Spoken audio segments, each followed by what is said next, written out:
All right. How's everybody doing? We're going to be doing an SFT today. Easkender's always first.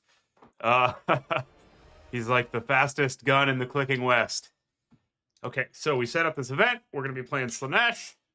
We got a pretty competitive pool today. Should be fun. I got my latte. So we can begin the caffeination. Got a bunch of top players. Let's go. Okay, so we said we'd start at 12:45. We're past that. Gave people a chance to get in. Generate bracket. Let's go post it in tournament chat. We're administrating this one. Brackets. Brackets are up for round one. GLHF. Here we go. Okay, who are we fighting? And I wanted to practice Slaanesh. Ooh, Danikin. Awesome. Danikin is really strong right now. He's been doing very well. Has been grinding a bunch. Number 3 on the world leaderboard on tournament wins. Very cool. Should be a good battle. Danikin. And total wins, of course, is not like necessarily equal to good, but he's still a very strong player and has also been improving really rapidly. So he's like one of the more recent entrants from like pretty good to approaching top tier. I've certainly lost to him a good number of times. And then in the bracket, let's see what our map picks are. I set this up. Didn't get a chance to inspect. Okay, so we got bracket, description, Bordello Landing, Crystal Lake, Imperial Ambush, and we are top bracket. Looks like I'm top bracket. What did you go for today? I'm on Slaanesh.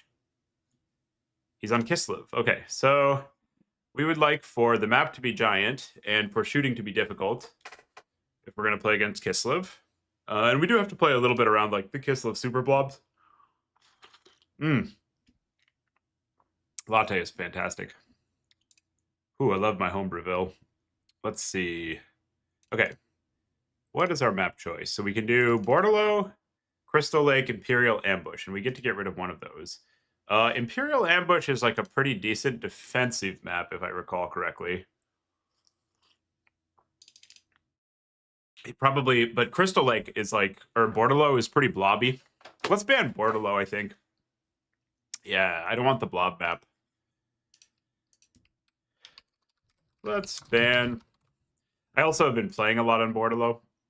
That's kind of like the classic that people just tournament spam. So it's kind of nice to mix it up a bit, especially in these SFTs. I try to like play stuff that is like a little more outside of my comfort zone.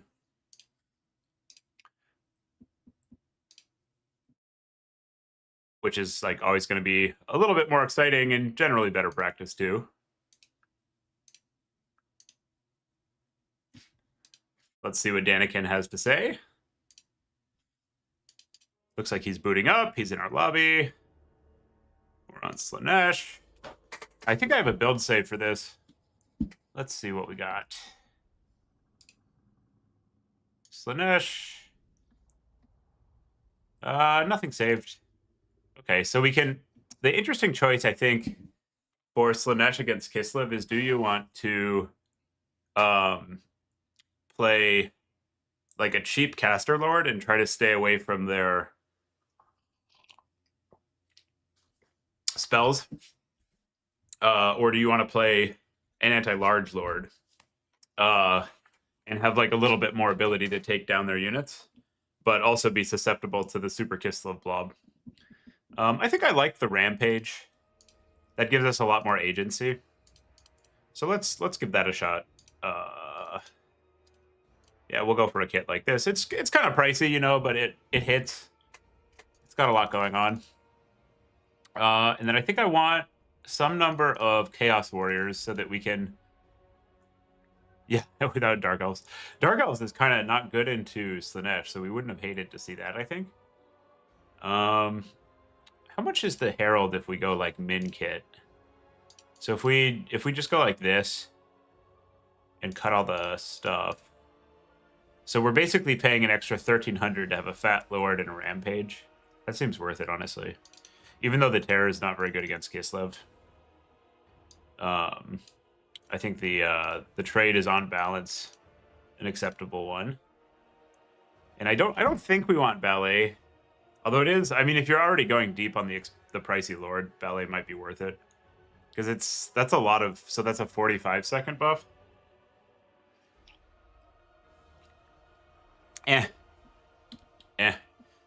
Okay, so we need to, let's see what map he's going for. Oh. All right, so we got Crystal Lake, cool. Good stuff. And I want to test Spawn. I'm like pretty interested in seeing how these guys do. I also kind of want to test the Soul Grinder since they buffed the anti-large on it, but I don't think you can test everything at once. Probably a couple of these for late, and then we want to always max our Hellstriders because these guys slap, and we can't afford that many Spawn and Hellstriders. I do want to give the old Lance Knights a shot. So then in the starter, the question is like, what do we want? We could actually start some Hellstriders, and we want a lot of Forsaken because these guys clap right now.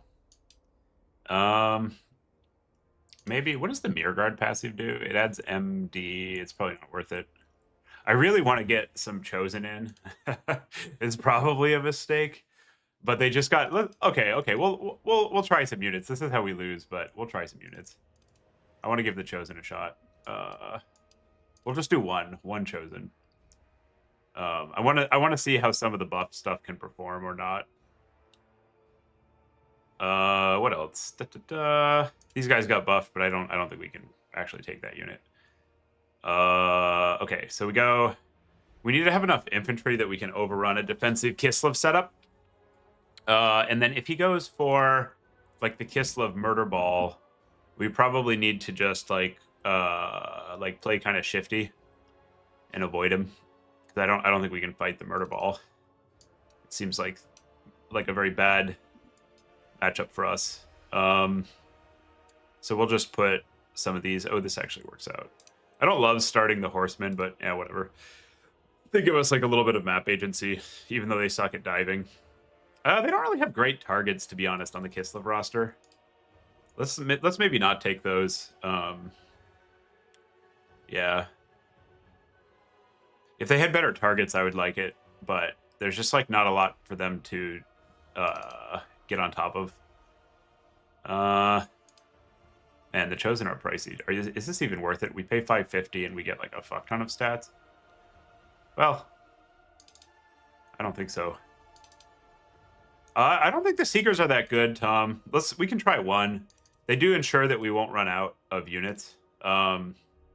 But since the nerf, they're a little on the soft side, especially when the enemy cav trades well into them. Latte, fantastic. Oh, that'll wake you up. I guess we can reinforce some number of these guys. Right now I want to try the Chaos Lance Knights because they just got buffed a ton.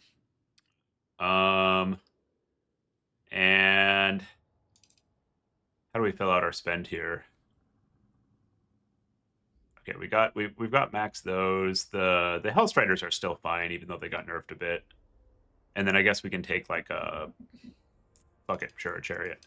The Chariot's kind of unlikely to be good, but if they go for like Zargard or something, or like they go really wide, it's a pretty good diving unit. Griffin Legion got that armor. Yeah, that's true actually. Huh. Yeah, that's a good point. The Griffy boys.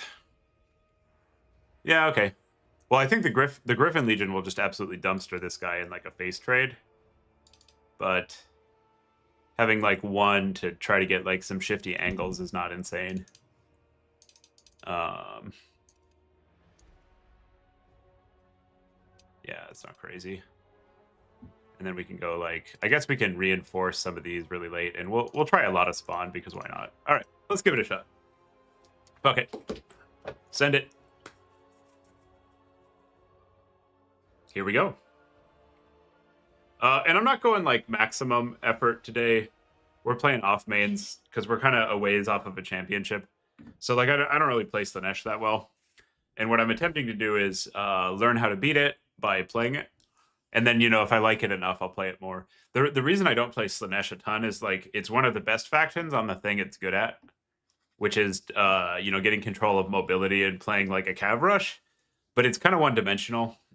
Like there's different flavors of that, like SEs or like wide infantry or whatever. But you kind of always know what Slaanesh is going to do, and I prefer multi-style factions like Greenskins that have a little bit more adaptability. Hey, how's it going, Caradoc? Nice showing. I can't. When do you sleep?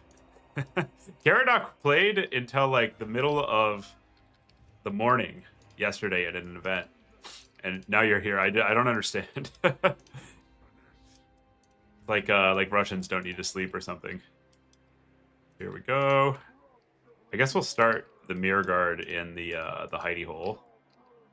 And I think everything has Strider, so this is one of the few factions where we don't need to be like fairly cognizant of starting downhill from them.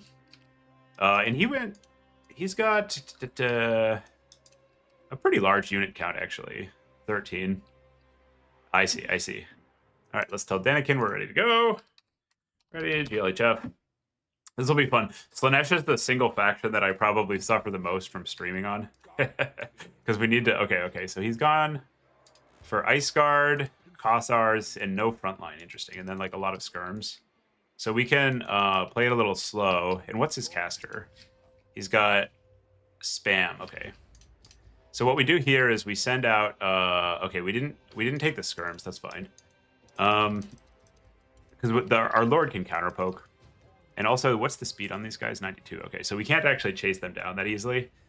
The Ice Guard don't have AP missiles, so we're gonna want to just do like a big ass infantry dive here. I think we need enough mass to keep his cav from like being overly effective. But I think what we're actually doing is like mostly deploying infantry because he's gone so balls deep on his backline here. There's like no front line to speak of. So we can do like a soft build up and then go get him.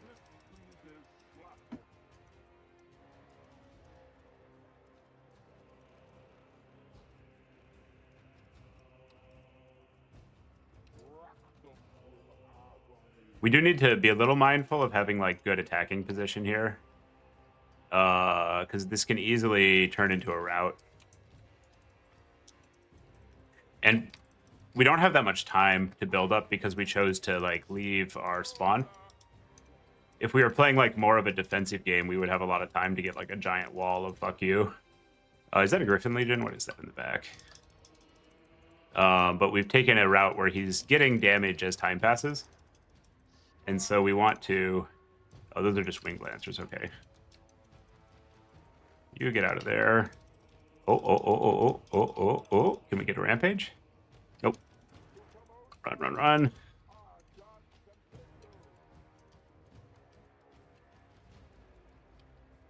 And one more imp. Okay, so we're going to set up for a pincer here. And we need to be really careful with where our Lord goes in, because he'll just shoot it to shit if we're not. But our other stuff... Okay, so he's doing a spawn pull. That's mildly concerning. I don't know if we actually have enough stuff to dive here. It's a little bit awkward, to be honest.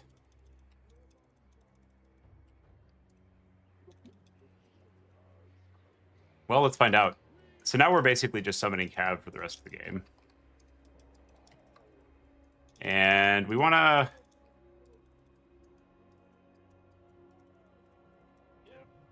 not walk in with our units piecemeal if we can avoid it.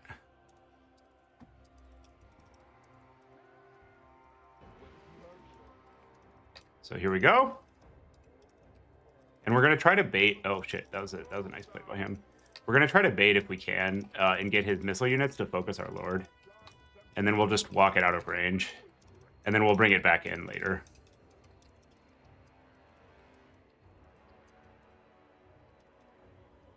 And his Ice Guard are really destroying us here. Definitely a problem. But we did, the bait was successful, so that's good. We were able to pull one ice guard into the front line. And we'll send our lord over to fight on the side.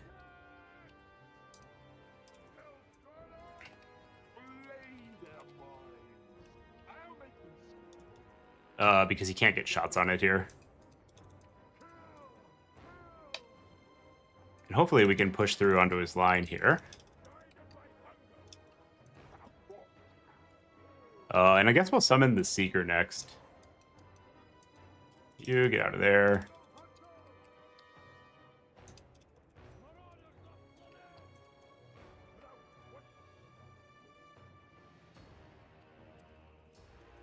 You countercharge that. I guess you can run in there and disrupt the shooting. You go over there. And this bottom engage is looking pretty good for us. And we're breaking through the front line. It's a little tenuous. This is real close. Okay, we'll summon this. We want a Chaos Knight, but I think it's more important that we get stuff in play as soon as possible. So we're summoning the Seeker because it's fast, basically. And we'd like to get our Lord up in here. Like, this blob fight will go our way pretty hard if we're able to start using the Lord. Okay, the Seeker is tearing, so our next summon might be a Chaos Warrior. Or a Chaos Knight, rather. And we do want to manage the Griffin Legion, I think.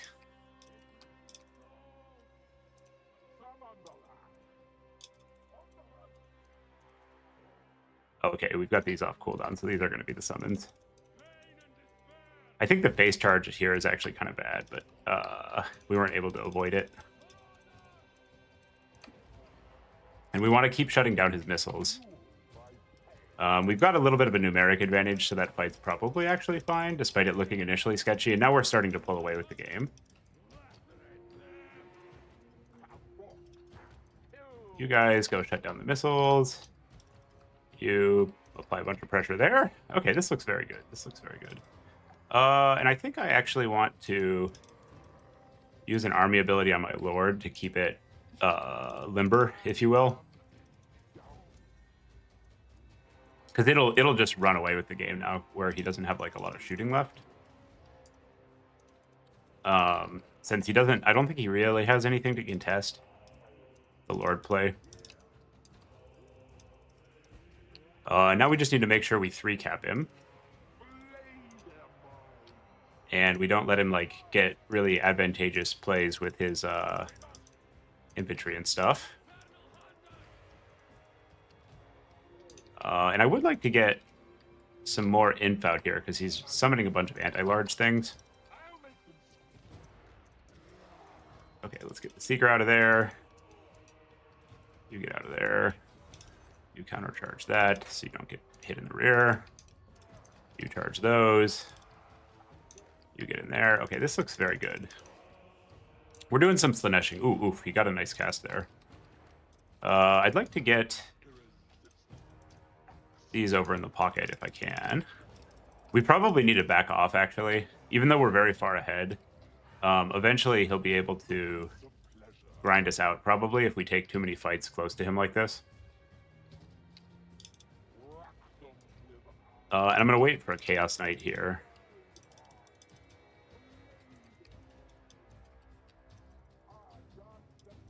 Because I want to see how they do. It's a little awkward when you get like this far in, because you can't really just like leave, because they'll get so much free shooting uptime on you. We probably wanted to triple cap a little earlier there. And I might go for a Lord pick here. Yeah, let's give it a shot.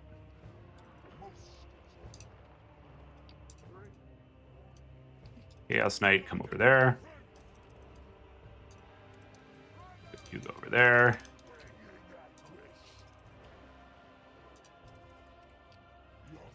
little awkward.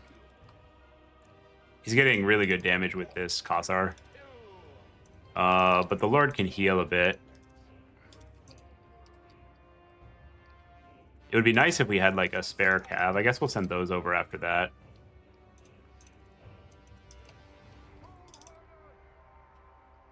How balls deep do we? Yeah, I'll use a slow here. Sure.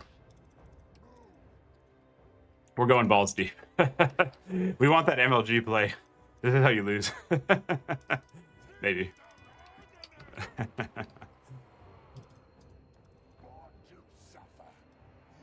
Maybe.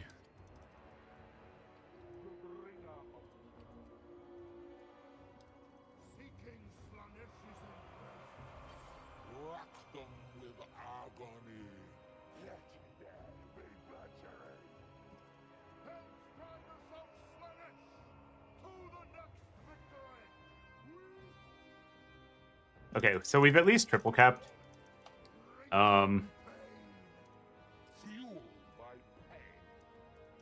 Which means that we don't necessarily... Okay, there we go. Sick. Slaanesh, Kislev, Anakin, round 1. Oh, that's some pretty typical Slaanesh. Yeah, a lot of really interesting players. Max is somebody to watch. He brought counts. He won the SFT I hosted yesterday on... Or he brought... He brought Vampirates. He won it on counts. Oh, is the channel game Slay the Spire? I was saying Slay the Spire between... Whoops. Let's go fix that. Yeah, we're doing Total War. With maybe a little bit of Spire if time allows. How do I... Content... Live... How do I fix the... Is there like a... Do you specify the game? I'll just delete the Slay the Spire part. Save. Glorious, Total R. I'm still kind of figuring out how to manage a bunch of the stream stuff. Does it Stian, does it say Slay the Spire like on part of the YouTube broadcast, or was that just like the stream description? I don't want to like tell it the wrong things. Huh, okay. So the Seeker actually did pretty well there. That was like maybe not a terrible call. Caradoc, honestly, Forsaken are so good right now that the answer is probably just always Forsaken, never either. But the specific situation where the Devoted Marauders are better is if you're not too worried about getting shot, because the effective health per gold of the regular Marauders is higher than Devoted Marauders against shooting and spells. And the Devoted Marauders do better against opposing chaff, like Empire chaff and stuff. Yeah, I do, Caradoc. I cast a bunch of replays.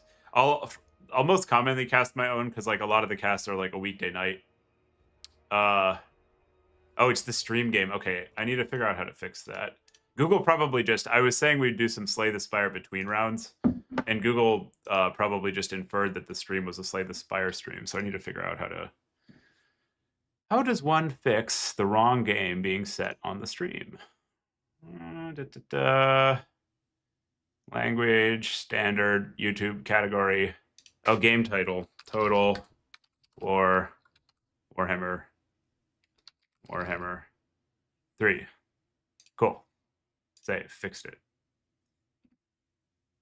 Okay, I think it should be fixed now. Thanks, that's helpful. I was not thinking about that. Oh yeah, next time. Maybe we'll just double up again. Just like immediately. I love these tournaments. It's a great community. Always quite a bit of fun. I like that you can have a small tournament that's like actually pretty competitive, because the mega grinders are who come out. Slaanesh, Danikin on... Where's Kislev? Kislev. There we go. The thing I have kind of had trouble with on Slaanesh is when they have like good shooting and also a strong SE game. Yeah, the Seekers are pretty scary, Tom. I agree. I'll have to try them a little more. I often prefer cheaper cav, because having more cav than them allows you to execute on tactics that you otherwise couldn't. Like, you can use one to take the face charge and then get a rear charge with the other, or you can like trick them into charging one and then hit the other.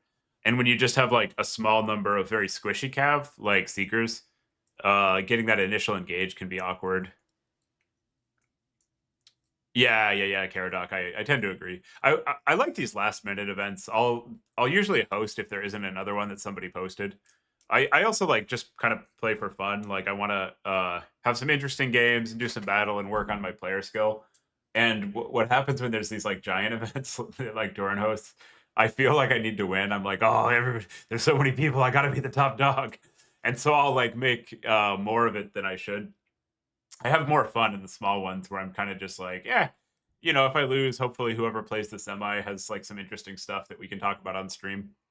Just like a chill hangout, you know, still try to play well and improve our game, but it's more about like the experience than the dominating victory. And for season champs and big events, I do kind of go hard in the paint. But I like chill weeklies more. Um, Frost Dragon Patriarchs. Yeah, Kaiser. That's like definitely a meta Kislev build. There's a best of 7 against Charix on Turin, or best of 9 on Turin's stream. I think we did that in the first game, and I just absolutely destroyed Charix. So he brought the blob, and it's a pretty good highlight of like how to play. I might actually be able to. Here, we can just show this now. Where is Turin? Turin. Charix. Tim the Wilder. Just dox myself. Okay. So we were both like max tryharding. This wasn't like a serious event or anything. Turin just invited us, but Charix is like a teammate and practice partner. So I always try really hard to beat him for pride reasons. I think it was our first game. Where does the maybe it wasn't the first one. I swear to, oh yeah, here it is. Okay. So what happened? Let's see if we can get it on the Turin stream. So like he deployed the murder blob, and I was like on a pretty like rushy Slaanesh build with like a bunch of Forsaken. Turin's camera work is so much better than mine. I might need to work on that. I played on lower res so that the performance is better, and I play from space. And Turin does like a very nice job, especially when he's not playing, of like getting in there and kind of appreciating the artwork on the units. I probably need to do a little bit better on that. But anyways, we're like on this rush setup, and we see that Charix goes for the murder blob, and so we just like stick in the minimum amount we can to pin it, and we go drop. You can kind of see this in the background. We drop infantry on the whole rest of his army. I probably shouldn't have even sent in my lord. I should have just used one spear and maybe one cav to tie up the murder blob.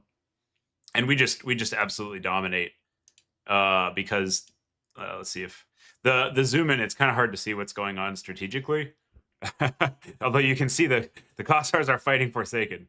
But you see, like when they have like that giant ball, the rest of their stuff is pretty soft. Caradoc, Sigvald's fallen off a little bit. The Greater Daemon is pretty strong right now, mostly because of its damage output, and it's easier to hit foot characters than it used to be. But this sucker, the Mortis, is pretty good, and then the ability to rampage multiple times is extremely strong with Slaanesh's kit, because you can catch Cav or SEs or whatever. So this is like like you know how Berserk plays land battles where he like goes and kills all your Cav, and then he uses the remaining Cav to get like a huge advantage. This guy is like incredible at that role where it catches the enemy Cav. So you're kind of taking it because it has good DPS itself, and also because the rampage is really good. And then also, obviously, the Mortis is pretty crazy too, because these late game Dom fights frequently devolve into a ball. Like in the season finals that we just played, Anticity beat me my ogres in like a otherwise lost game 1, where his Mortis got like 2k value by itself.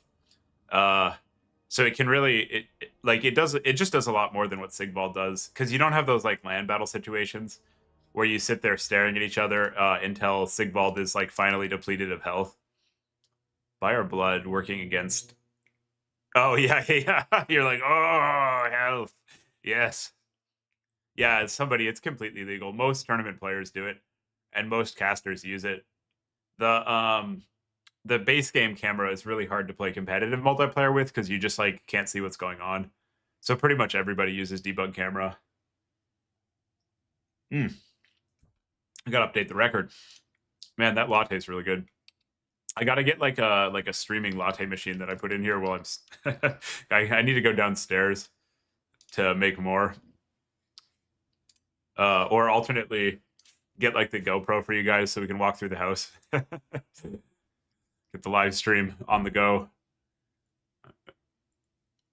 You tried the Lord, yeah. You have to be pretty cagey with it. Like in that last game, you can see how I moved it around the perimeter, so that it didn't get focus fired, and then I only move it in once his shooting is shut down or when I'm otherwise winning the game. And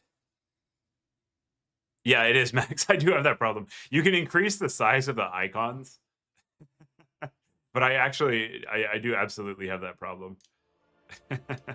Okay, we're playing against our teammate Jackerskins. GG, sir. May we battle again today. Jackerskins. Actually, the Chosen would have been nuts against what he ended up bringing that game. So if we play him again, maybe I'll bring a pile of Chosen. A couple of Fiends. Yeah, the Fiends are not bad. I tend to like two Hellstriders more than Fiends, and I wanted to test the spawn. But because he took quad Skirm, they didn't come out that time. The Fiends also probably wouldn't have come out. The Fiends are pretty good. I'm trying to test. Today I want to try Spawn and Chaos Knights a bunch because they both just got buffed. Coffee, coffee. Okay, what is Jackerskins playing? I'm on Slaanesh today. How about you? All right, and we've got some maps to consider. What are we looking at? Maps. Go to Total Tavern. Tournaments. All right, we have Norscan Rise, Lustrian Narrows, Glade of the Everqueen. He is the first pick. Cool. Your ban first. And I think of those, really only Norscan Rise looks bad for us. Oh, if we lose, also I'll do some exercises. I'm trying to get a little bit of like stream lifting going on.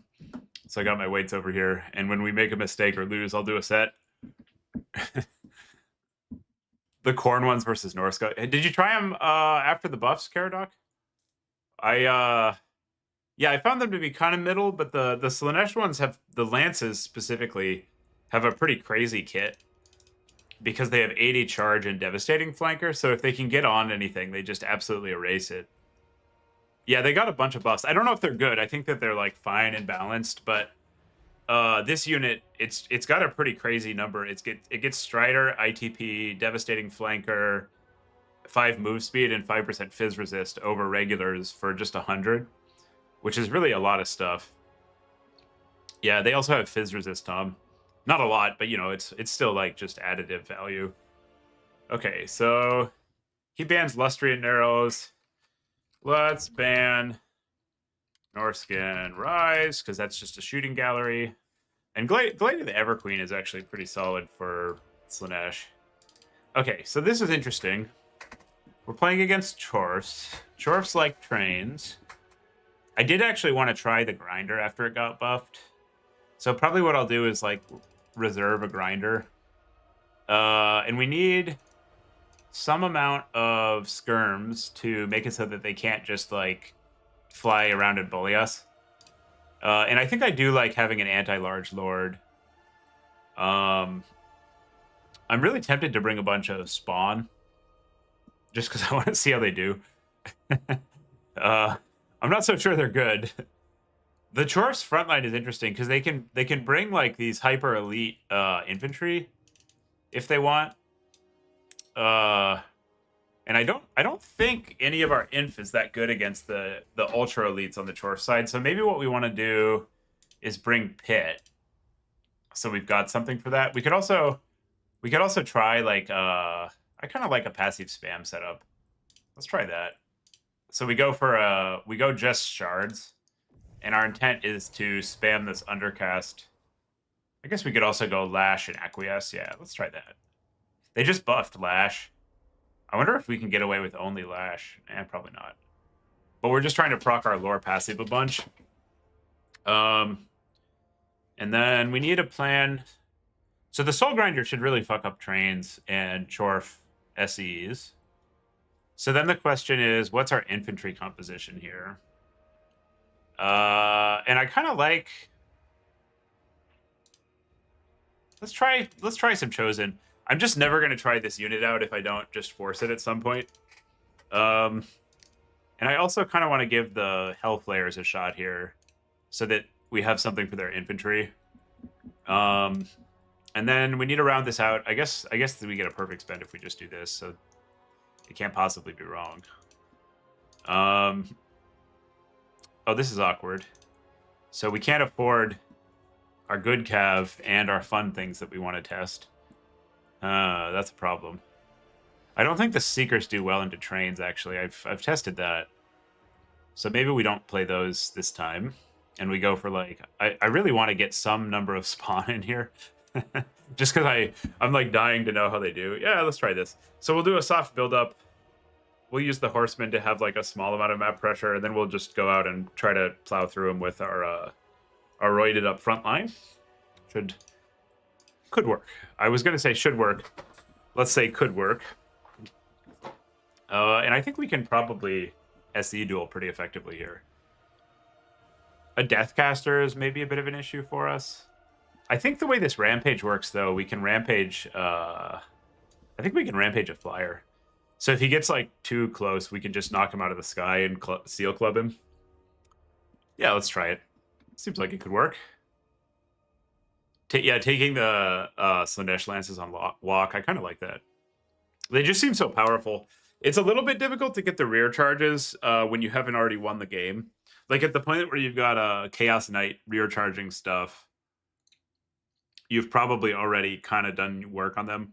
The one exception is your net and your Rampage can set it up. But it does just insta-delete most units in the game if you get a rear charge. The Devastating Flanker with 160 charge bonus is, like, crazy. It's totally crazy. Okay, so he went, like, medium width. So what we'll do is we'll get one skirm on each of these points. We'll hide the Chosen, because we don't want him to know about our special Chosen. And we're gonna do a little bit of a build-up here. We'll see how long he lets us. Tell our opponent we're ready, so we don't rush him. Ready. And I think we want to... This is a situation where we probably want to, like, hold our summons for a hot minute. Because we want to know what he's bringing. Okay, what is the... Oh, interesting. So the Overcast has a bigger slow. That's actually pretty relevant, because sometimes we'll want to, like, pick off something. And for this one, the Overcast doubles the damage, which is probably never going to be worth it, because this thing costs so much. But the slow situationally seems respectable. All right, let's see what he did. Okay, so he's got his own Skirm Cav, which we don't really want to tangle with. He went for an Astro. Okay, so he's on, like, the fire spam build. So that'll buff these guys. That's pretty good against our Lord, but not against our front line. And then he's got some Infernal Ironsworn, which are going to be a menace. And not a lot of other shooting. So really, like, we need to not take too much damage from his skirms and get in position. And then we need to somehow take out these two Infernal Ironsworn. That's going to be our big problem this game. And I'm not sure exactly how we'll do that. I guess we can lash them and try to get some rear charges with stuff. They're pretty tough. So definitely frightening. The alternate thing we could do is try not to give them good infantry targets and then just engage them with, like, a spawn or something. And try to eventually get, like, a rear charge with our Chaos Knights. I'm summoning this in order to give him something to think about. But what I'm actually doing is I'm just going to build up some infantry and then go over there. Those infernals are going to kind of fuck what we're doing. So let's... he's got some Kadai. Interesting. Yeah, we're going to have to get rear charges on those, or we're not really cooking. How fast are these guys? 92. Okay, so they can get away from our stuff. Although Acquiesce can probably catch them. I do wish right now that I had access to some shadow magic. That would be pretty sweet. Okay, so I wonder if Chosen beat these guys. So they have 40, 64, and the Chosen have 46, 60, 48. They probably don't, question mark. With a little bit of help from spells, they might. But these guys have fire damage, so the Astro combo is gonna significantly buff them. So we're gonna have to get rear charges, basically. I think what we'll do, he's got Chaos Warriors and Infernal Guard. Interesting. We'll probably try to get like a lot of light cav around the sides, and then we'll move up and just hammer an anvil from the right over. There's no other way this is going to work out for us. He's got a pretty good counter to what we're up to. So we need to like dominate the cav fight basically, or we're fucked. Good to know. Good to know.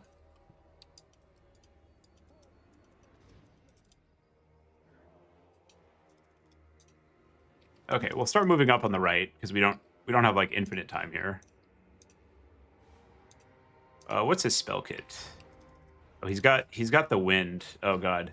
Yeah, he's really ready for us. Holy shit. This is the problem with Slaanesh. It's not like this is like stream snipey. It's like Slaanesh can only really do one thing. Slaanesh can only do one thing, and it's disgusting. So they kind of know in like a given game what you're up to.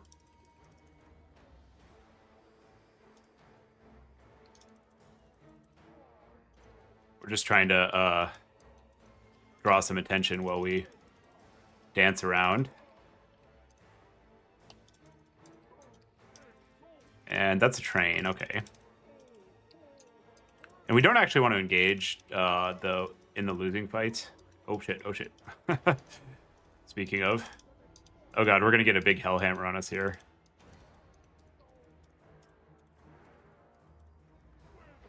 Okay.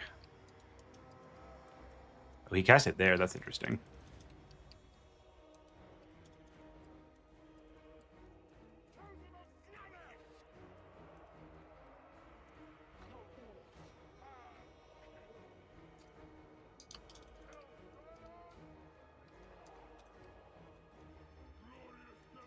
We'll run away over there. So we just don't want to engage these Ironsworn, really. Oh,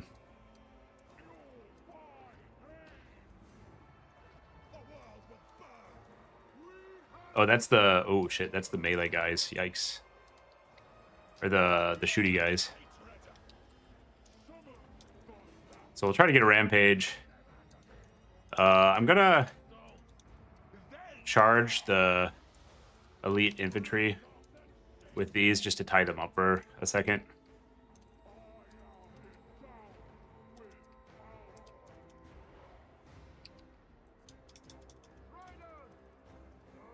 And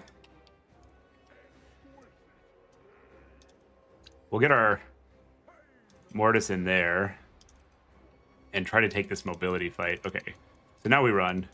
And technically that it's not like a good trade, but what we're actually achieving there is to tie up the thing that's gonna fuck us up for a little while. And now we can probably try to run into them and see if he notices. You guys take that fight. You get a rear charge there. More of you come out. And I think I'd actually like to get the Soul Grinder out, if at all possible.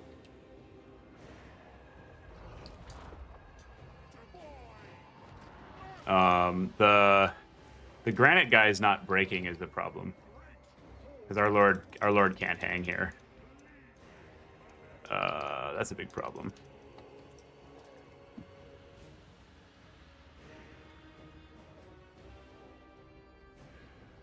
Yeah, he's kind of fucking us up. He was very ready. The units itemize exceptionally well into what we're doing. So we don't have a lot to say about that. And we have to engage these, actually. We can't leave them up. Because they'll just absolutely dumpster. They don't need much time to kill our lord. So maybe we can get this through. Yeah,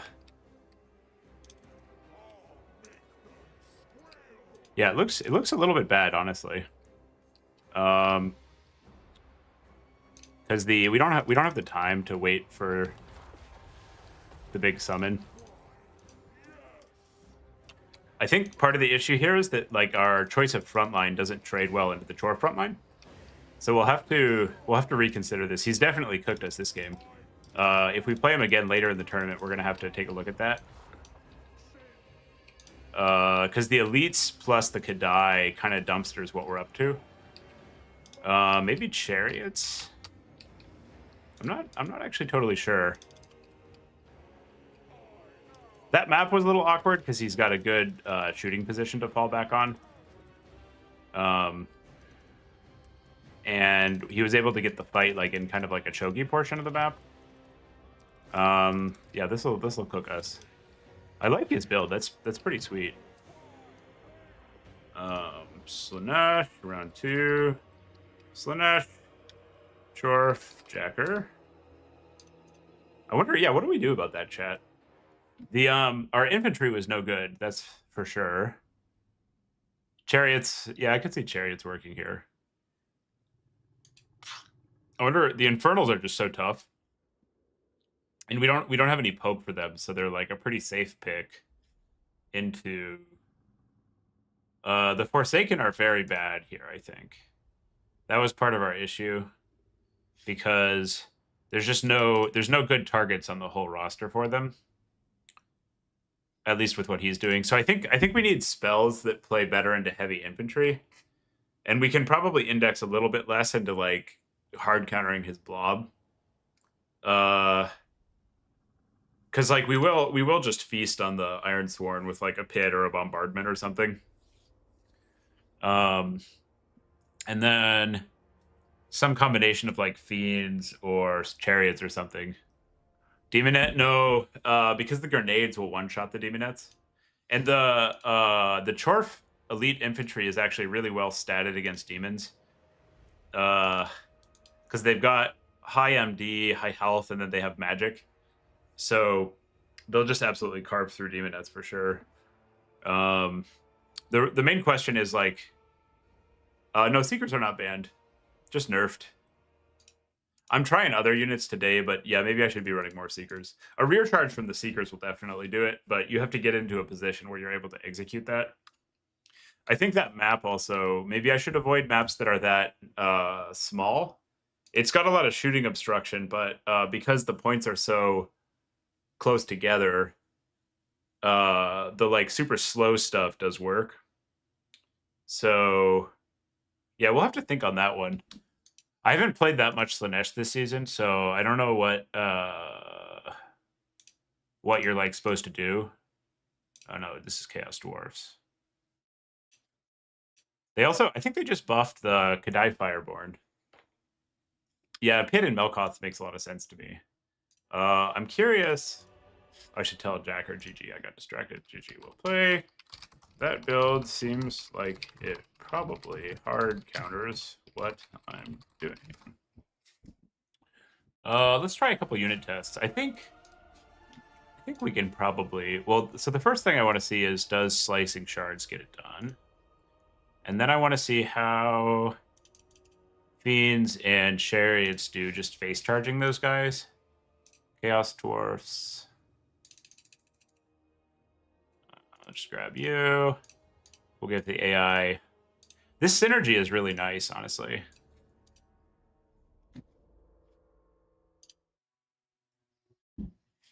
Yeah, we need some more stuff for heavy inf. We came like pretty ready for SE play, and he had the like no SE play, destroy your infantry build. I think the Forsaken also are just kind of like occupying. We might actually want to go like Chaff, even though their stuff is really good against Chaff, and lean more on like elite mobility. The Fiends are very, very bad against the Fireborn, which is a problem. We might need like skirm caps for the Fireborn or something. I don't know. The flares hit harder.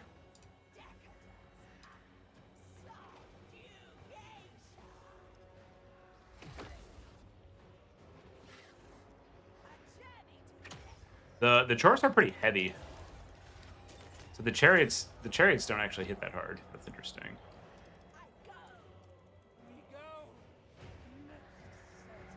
And I think that the demons are not it.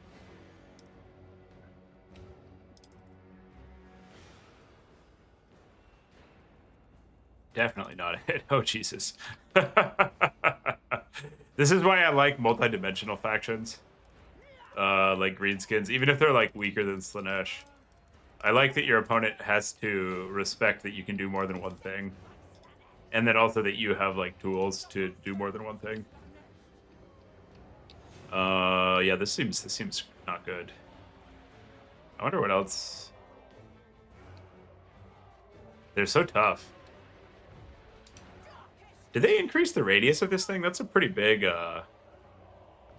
it's a pretty big radius. It's bigger than I remember. What does it do here? So we were at 443. It is a pretty long cast time. And then hitting probably the best possible targets, it does exceptionally. Like 400 for 12 is crazy, but it was getting 2 Infernal Ironsworn. So 200 for 12 is like probably more about where it's at. Oh yeah. They're not great. I don't know why. Is this just cursed for Slaanesh, or like how do you feel about it, Jacker? Maybe Chaos Series? What happens if we go like, just thinking out loud, what if we go like Chaos Warriors? I wonder what eats the charges the best. Probably Chaos Warriors, just on like a cost to health basis.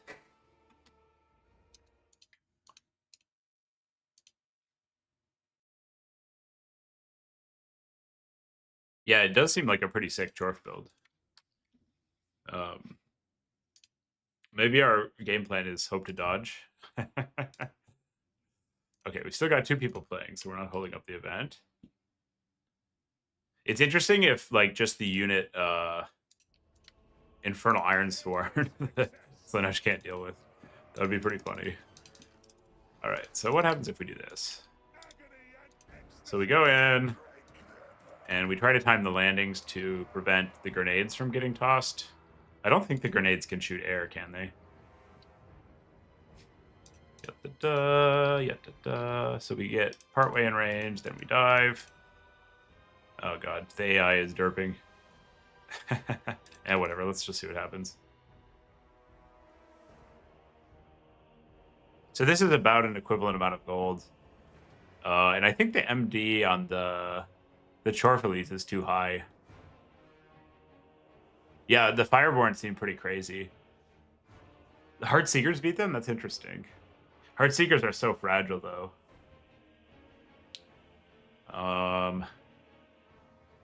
So we definitely need some magic.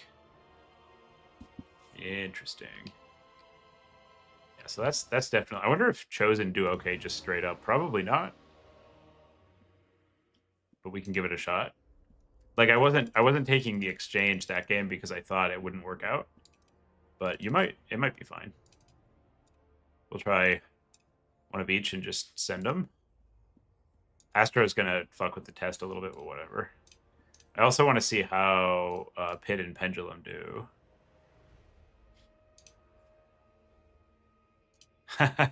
Fireboat, yeah, the VC player. I don't think Slaanesh is as high tier as people say it is. I think it's like fine. It's just very powerful on one axis. But there's other factions that have like can compete on that axis and then also do other things. So I don't think Slaanesh is like actually as strong as people think it is. Okay, the overcast is what gets you the AP, right? So it's 50% and then overcast. Yeah, okay. Just gonna see. These little fuckers can make it happen. The AI is doing silly AI things. Oh, good. We've aggroed Astro, so we can get a more representative situation here. We're gonna get the friendly fire. Okay, so OC Pendulum is solid against them, but not like backbreaking.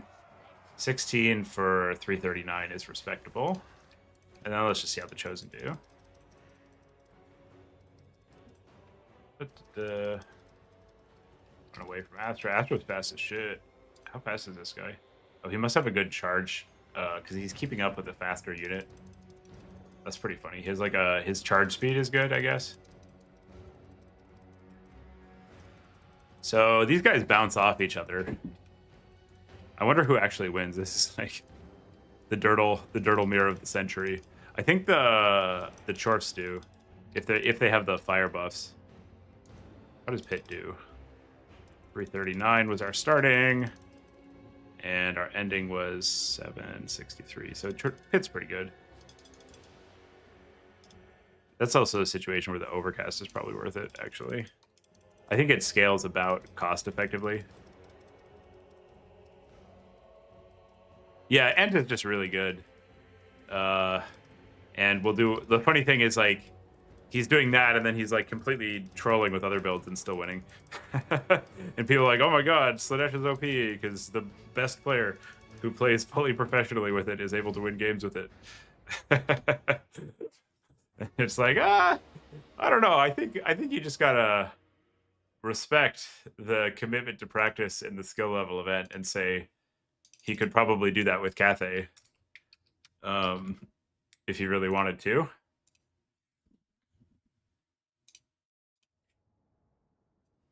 Okay, let's make sure we're not holding up the event. Interesting. So what I'm hearing is none of the Slaanesh units can kill Infernals.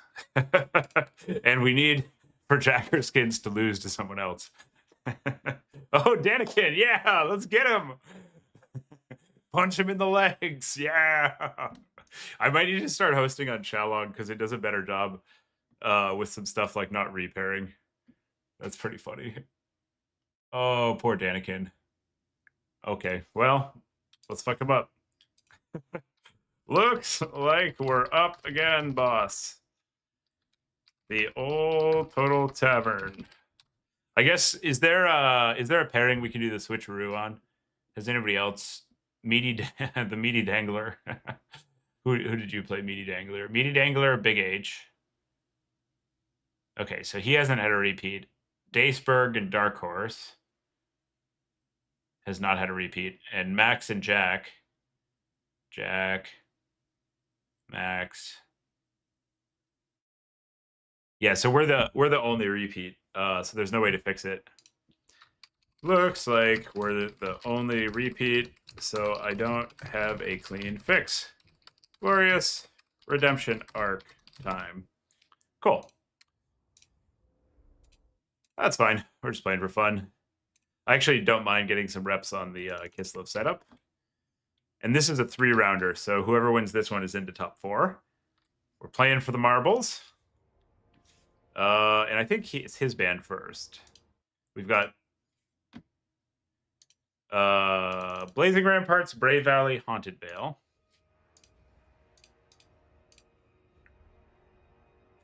And he can. It's funny, every time I try Slaanesh, I'm like, I'm going back to my other factions.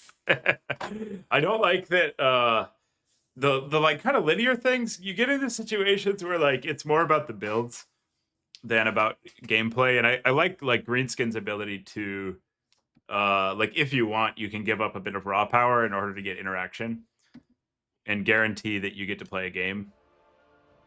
Yeah, that's right, Stian. You know, in this one, I kind of host last minute. And I think that it does work to post the games like a lot earlier.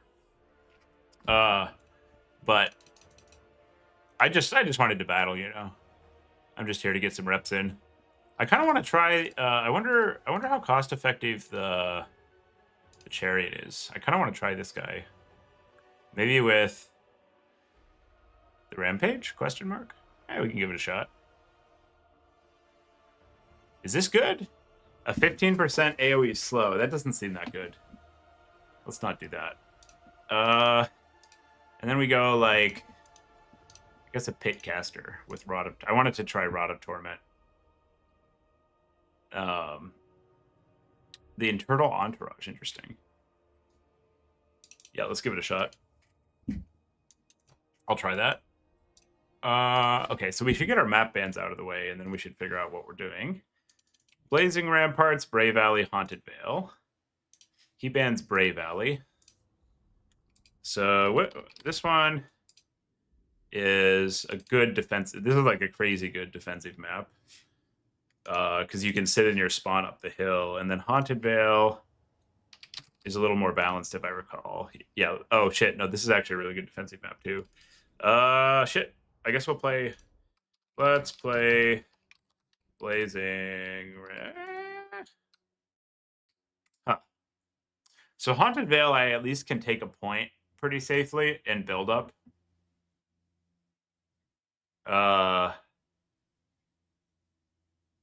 Oh yeah, Stian. What I do is when I want to play, I like don't want to wait a super long time, so I'll just like post it. But yeah, like if I had more foresight and was less lazy, I could absolutely get more people to play. Another one attack speed. You should host one. Get one up there. This one will be done in probably like an hour and a half. We can run it back, sure.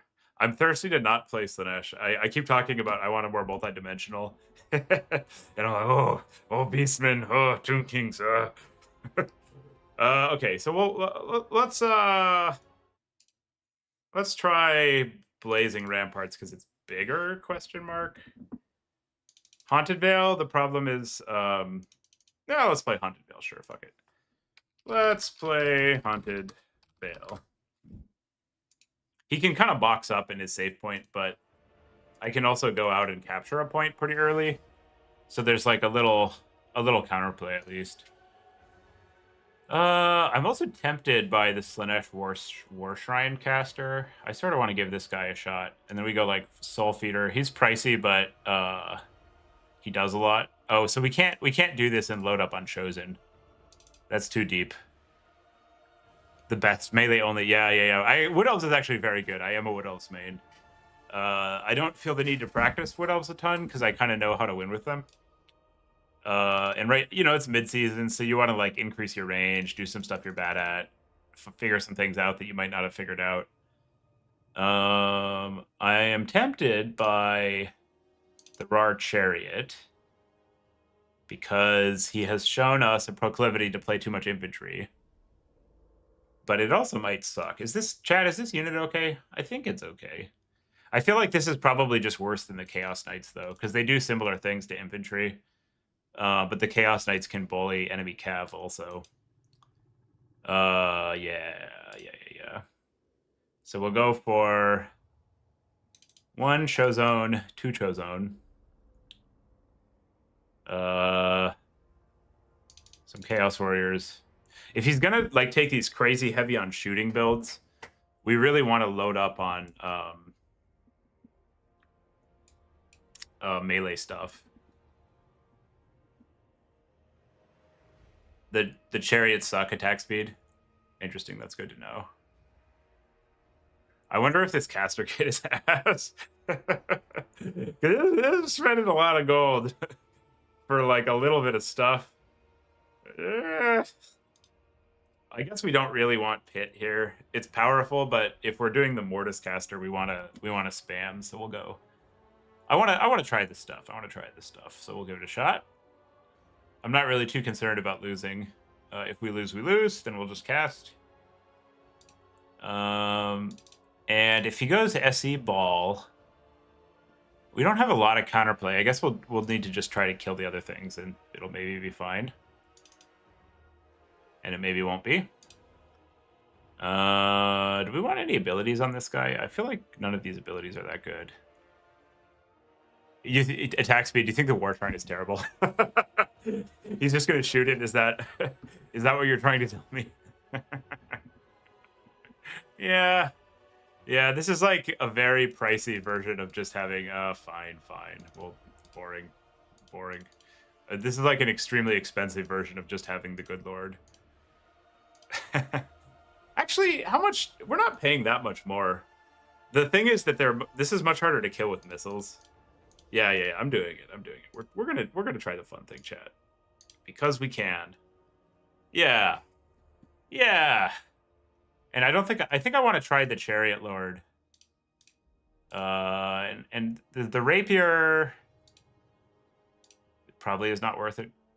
So we can only we're too deep on the chosen. We're too tall if we do it like that. Okay, and then we need to get a little bit of mass. I think I'm not going to take skirm cav in the opener because I want to just I want to get out there and apply pressure. Oh damn it! Oh wait. Well, obviously we're supposed to do this because it gets us in the ballpark of a perfect spend. For some definitions of ballpark. Oh god. No, that's no good. What else can we get in here? How do we get this spend to work out, chat? My brain is not sufficiently large. We could start more other stuff, I guess. I'm very curious to see how the Chosen performs, so I'm going to do something kind of crazy and just take a fuck ton of Chosen. And then our first summon, I guess, will be the caster. Or can we do... Oh, this is the sort of... Oh, we're back where we started. Kill your own blob, yeah. So we'll just go... We're going to go pretty inf heavy, I guess. And if he goes SE blob, we're going to need to spread out. Does it work if we get... How do we get the spend to work out?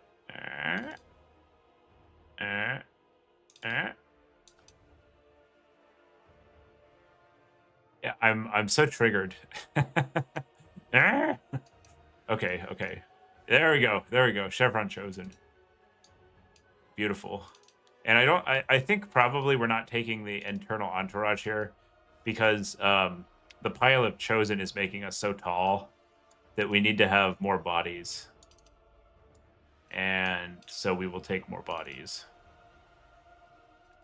And I guess if he takes like a fuck ton of worms, we want a few skirms to balance the scales. Okay. We'll try. What are we doing? Siggy. I do like Siggy. I think we want just like a bunch of bodies, honestly. Like cheap bodies. Because we need to hold points and stuff. So we just have a little bit of mass and then a bunch of chaff. And we're going to be a little bit hard-pressed to dive his backline, I guess. What if we cut these and go, like, one Fury? That's no good against the... I mean, I'm trying to test the Chaos Knights today, so we can run those. And then maybe one of these, sure. Yeah, let's try it. Fuck it. What could go wrong? I see no problems here. It is nice not to care if something doesn't work. Like, mid-season is the best. You're just like, our chosen good. I don't know. Let's bring 3. Hope they're good. I think they're actually pretty solid now, because they've got 7 cap weight. And they... Like, if he goes, like, a bunch of armored Cossars and stuff, the Silver Shielded Chosen should be able to just walk up and slap the whole formation. I think they're also one of those units that actually kind of does better when you bring a lot of them, because they're going to be able to kill one, basically always. So if you just bring the one, it's just like a really expensive spell target. But if you bring a bunch, then you are maybe cooking. And we'll... Here we go. We got our strategic reserve chosen. We don't want him to know about how balls deep we're going on these chosen. Let's see if it works. This might just be atrocious. He went pretty wide. Let's see. So we want to position the caster so it can zone a little with that spell. So we'll put it in the woods, but closer up, and then maybe we can like cheeky cap a point. All right, we'll tell Daniken we're ready. Ready, GLHF. Trying some nonsense. And then our battle plan is to try not to take too much damage early. Get a bunch of stuff out, and then presumably he's going to have like some kind of box here. If he goes SE play, we're going to try to triple cap and turn it into a mobility game. Okay, so he's got chariots, an ice witch not on a frostworm. Interesting. Okay. And these are light war sleds, so these will get just absolutely ranched by our cav. Those are a pretty good counter to our chosen, which is a problem. But that's okay. So we're going to need to chill in the woods. Yeah, he's pretty ready for what we're doing, actually. I want my beastmen back, guys. How much damage does this do? Is this worth it on these? No, it's probably not, because they have 6k health and it's only 500 damage. This has 200 range, so we want to get this off on, like, Ice Guard. And then, okay, so what we're going to need to do... These are not... we'll see if he... I'm not even going to bother. I was going to go out there and, like, try to take the point, but, like... He knows what we're up to. It ain't doing shit. Winged Lancers. So... We'll summon a little bit of infantry. We're just going to, like, do a soft build-up, and then we're going to waddle over there and try to get him. Is he getting shots on us? Not really. Trees are thick. I like that he's like trying to find the find the angle, you know.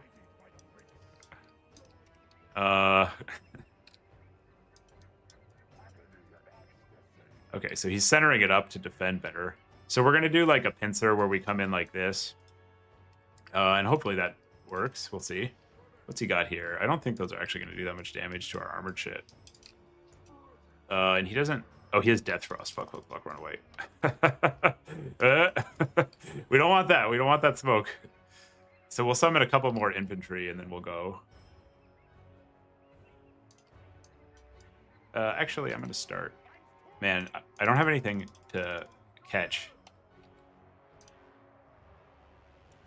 Let's see if we can get a catch here. I guess this is a fine Rotted Torment target.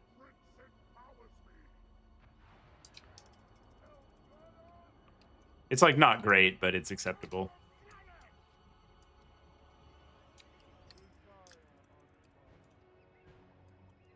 So he's going to be able to basically, like, pressure us here. We need to make sure that we have enough mass so he can't, like, just run over us with the war sleds. And we don't have a lot of time now because he's going to be able to get some war sled poke. So we need to position our chosen around the flank so that we can like collapse him from the left. And then we need to push these guys up. And we have to be like somewhat careful about the timing of this. Okay, so we got a point which will slow down point pressure. And we want to Ooh, come get it. Come get it. Hey, sit. Sit. Yeah. And nope. Fuck, he's got the slow. Damn it. I really wanted that. I was like, here we go. We're going to get him. Not today. Unfortunately. We might actually be able to get a pretty favorable engage here.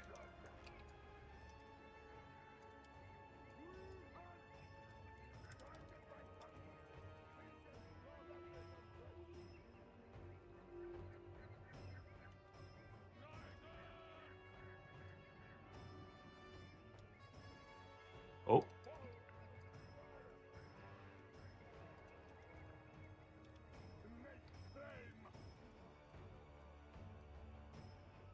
This map is fucking awkward all day. All right, Chosen, do your thing. It's time.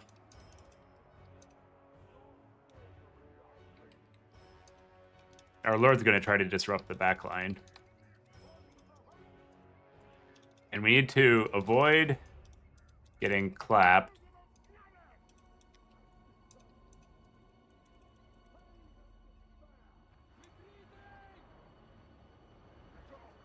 By his mass if we can. The chariots are going to take like a massive toll on us here. Because we just went like mono heavy infantry. But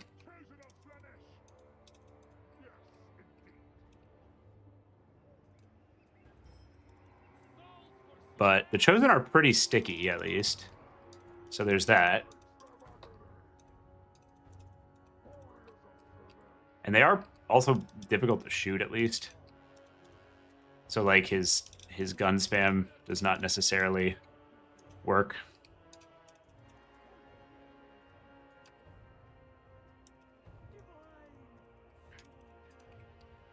We need to get our caster in here doing his thing. I wonder if we can get a Lord snipe here. Because our Lord can probably beat his Lord pretty comfortably. And if he's not careful, we'll be able to just like waddle the Lord over and finish him. Because the Seekers fuck. Big time.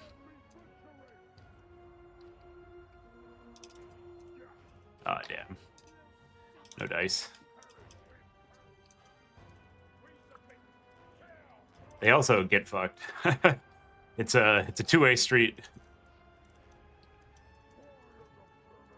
We're getting kind of destroyed, I think. The hill is no bueno. That's for sure.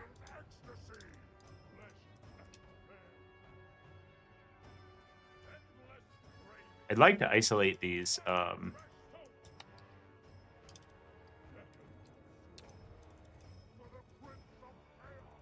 mobility units if I can, but he's got too much firepower. The Chosen are getting stuck in. They're like doing shit.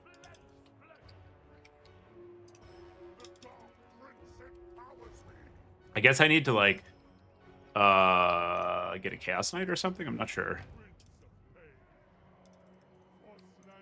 The Lord is like not carrying his weight.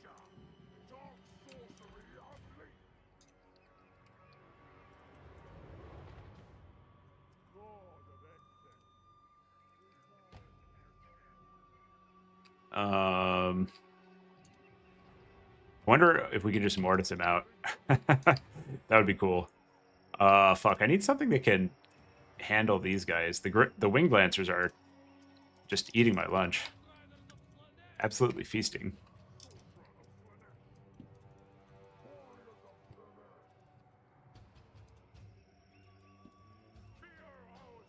Oops, no. That's awkward.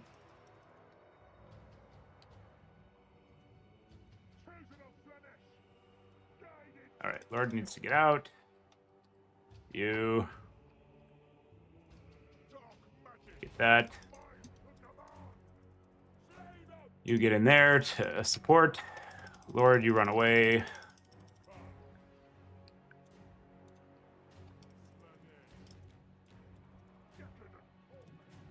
We're probably gonna have to resummon our Lord. I think he's gonna get the kill on it.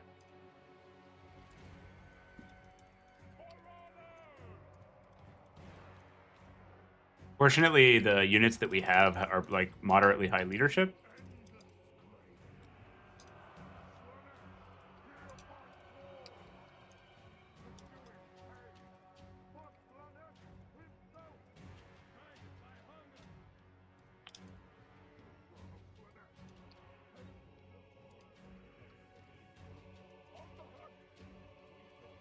Okay, so we got to save up for a Lord resummon. He's gonna run off the map, so he's not gone yet.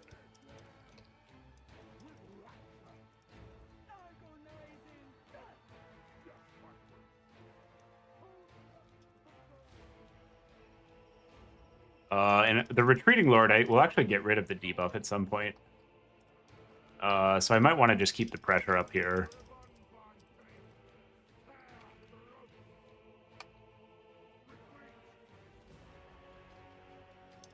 Because I don't know if we're going to be able to recover from resummoning our like do nothing lord.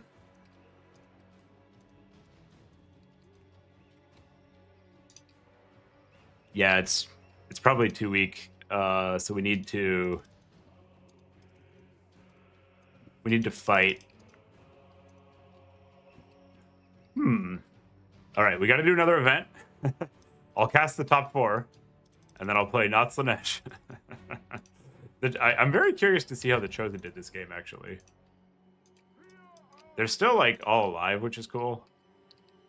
Once the Lord health pool regenerates, I think we lose the debuff.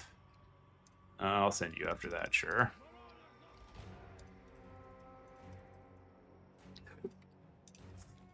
It's kind of funny, like, all our units are routing off, but the Chosen have so much leadership that they're not. I guess that's, like, an additional advantage of the unit. If you int your Lord, it doesn't necessarily die. Okay, Caster's dead. That's fine.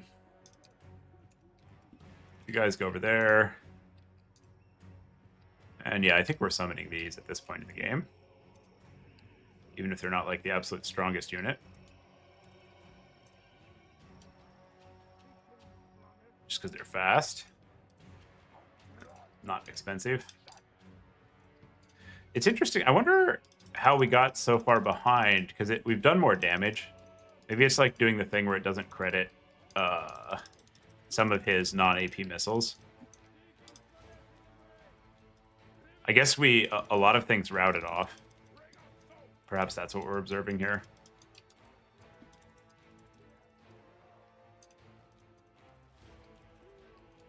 And we need an advantage here to take this fight, I'm pretty sure. This should do.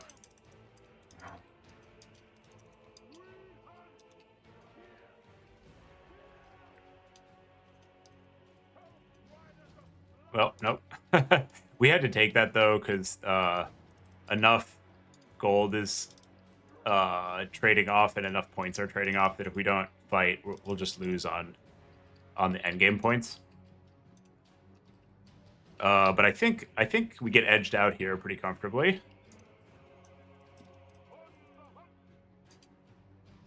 Yeah. I'm really curious to see how the Chosen did. Probably not quite well enough. The Winged Lancers definitely are doing really well into our cav.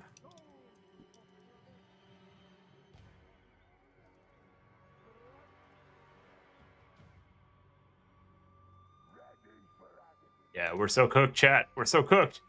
Well, it'll be fun to cast the top 4. Chicken, are you going to host? Or I actually kind of want to do another event after this.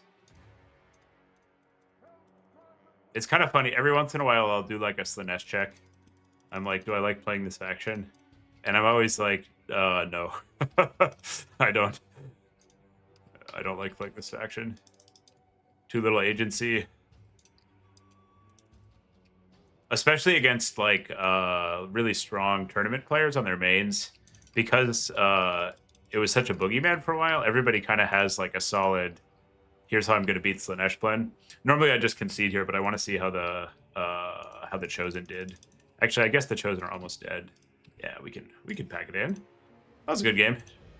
Nice job, Deniken. Record 2-1. Okay, so we're eliminated from this one. We should get another one going. Asmid, no, definitely not. I think probably Tomb Kings, maybe Beastmen are the best faction, maybe Ogres, maybe Counts. But Slaanesh is like, of those, it can really only effectively beat the Counts with some consistency. Okay, so the Chosen actually did very well. That's super interesting. It was the rest of our stuff that betrayed us. So maybe the like pile O Chosen is doable, but it needs a different supporting cast to go along with it. I think that Seeker was 2 summons, so that wasn't particularly good. And the Hellstriders actually did not do well at all. Like the Kislev Cav was pretty ready for them, and they got dumpstered. And I think also the Lord got okay value, but it took too long. So I don't love this Lord caster kit. I think that was part of that was a major contributing factor to the L. And I missed having the Rampage quite a bit, since with the Rampage you can like wombo combo sleds and stuff. He was super ready for what we brought though. The sleds are like an excellent counter to the elite infantry. The Chosen though, this is worthy of consideration. So they all three of them traded up like pretty significantly. Oh yeah. The passive spam with the Chosen is probably pretty nutty. So I think we'd want to go like, if we're doing Trip Chosen, probably like a Herald, and we need a horse so that they can't just like Death Frost spam it out. So we could do something like this. It's just so the Herald is just so pricey. You might actually have to go more like this, I guess. Yeah, that seems all right. Sigvald, yeah. Maybe Siggy was our boy. I should have listened to you, Stian. It's one of those like maybe actually listen to chat situations. Okay, let's see what's going on with the event, and I'll see if I can get somebody else to host another one after this, because I'm actually kind of frothing at the mouth for more Total War right now. I always want more. Okay, so we go advance. Let me check chat and make sure. I think this is all just clean though. Yeah, advanced top 4. GG, well played. Good redemption arc. And then we've got, okay, what do you guys want to watch here in the semifinals? We got Saturday SFT. We've got Max on Coast against Media. I kind of want to see the Coast, because that's like a less conventional thing. Okay, let me go in tournament chat. At Max V at Meaty Dangler. I really like that name, especially if you're listening. Meaty Dangler at Danican V at Jacker in semis at Max. Can you open spec slot, please? Oh, people are messaging me.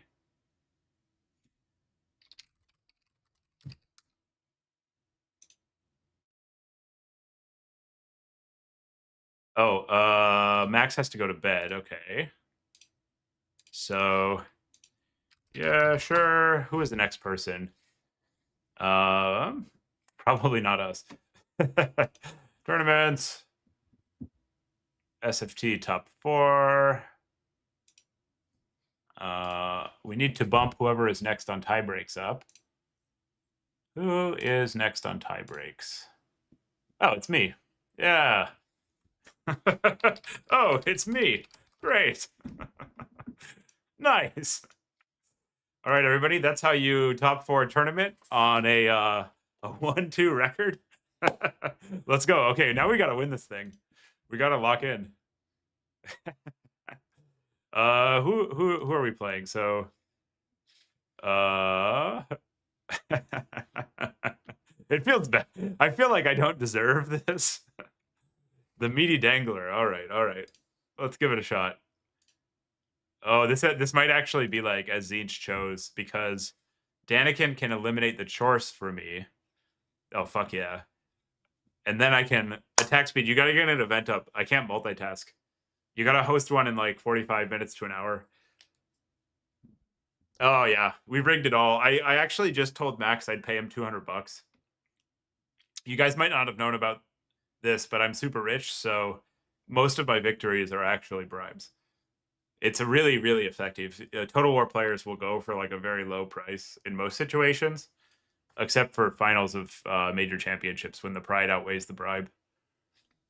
Daniken. Okay, so I gotta fix this. Oh shit. I'll just fix it later.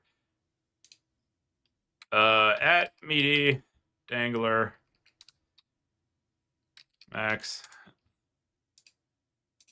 Meaty Dangler Max dropped, so we're up, sir! Exclamation point.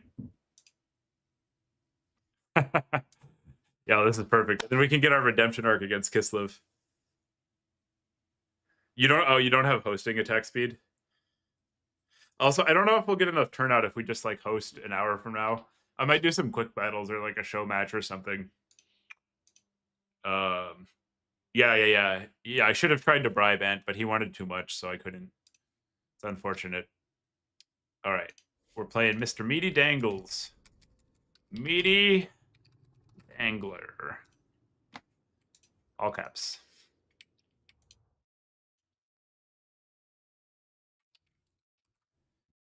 Send him a message. We got the semis maps. I might need to do a latte re-up real quick. Looks like he's figuring out. What did he play? I'm gonna go check the.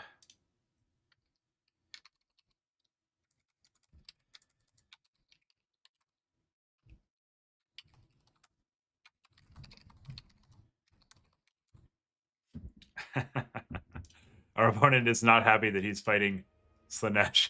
I'm like, yeah, okay. I just think the hate is overhyped. They're like a B plus tier faction, maybe like middle A tier, but they actually do lose to an awful lot of things. And it's just like they're just so predictable. Maybe we'll try SE spam. I kind of want to see if that works. Oh, I know the marquee got buffed a little, and also it has feasting, which is pretty unique for like a non-lord. What has it got? It's got a net. That's kind of cool. Not very many bound uses. What about the other one? What is this guy? Doesn't have feasting, does he? So he gets he gets 2 lashes, and there's no global. Okay, that's less impressive. The grinder seems all right though. What is Dangler on? Oh, he's on greenskins. Okay.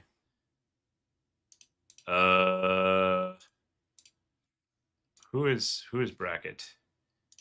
Yes, looks like it. Okay, so we can do Decrepit Moor, Road to Talabheim, or Valley of Lies. Decrepit Moor is pretty good for greenskins here. Let's ban.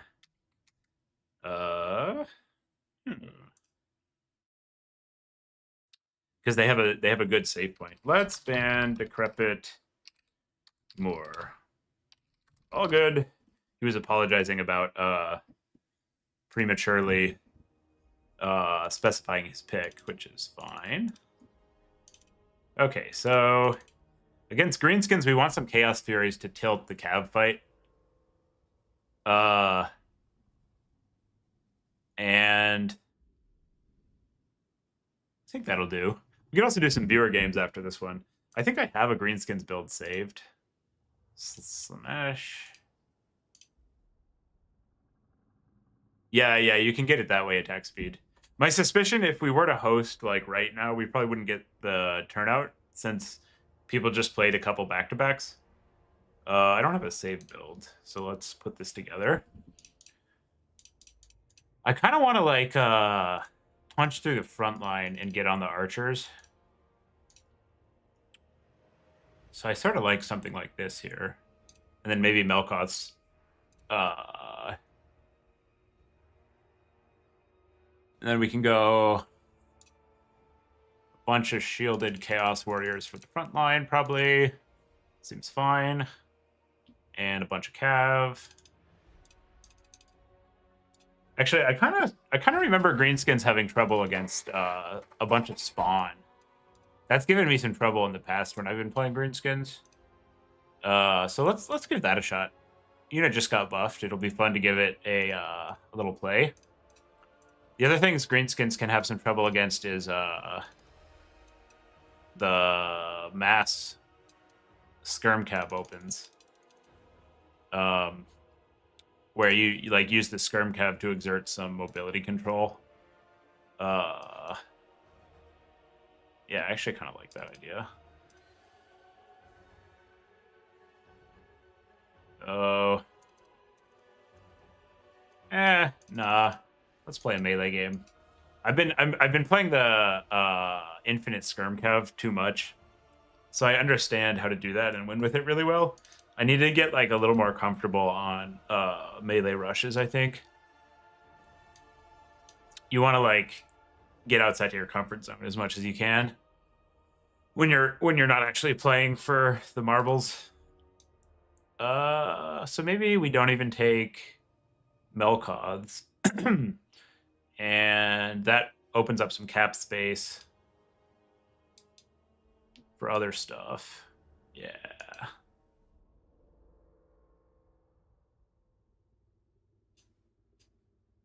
And then the question is just what is other stuff? Is there? Okay, this works. Cool. Oh, perfect spend. Perfect spend. Yes.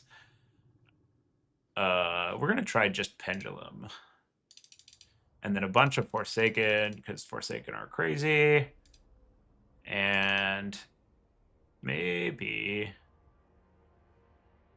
what do we want to do against their elite cav? We want to drop Furies on them is what we want to do.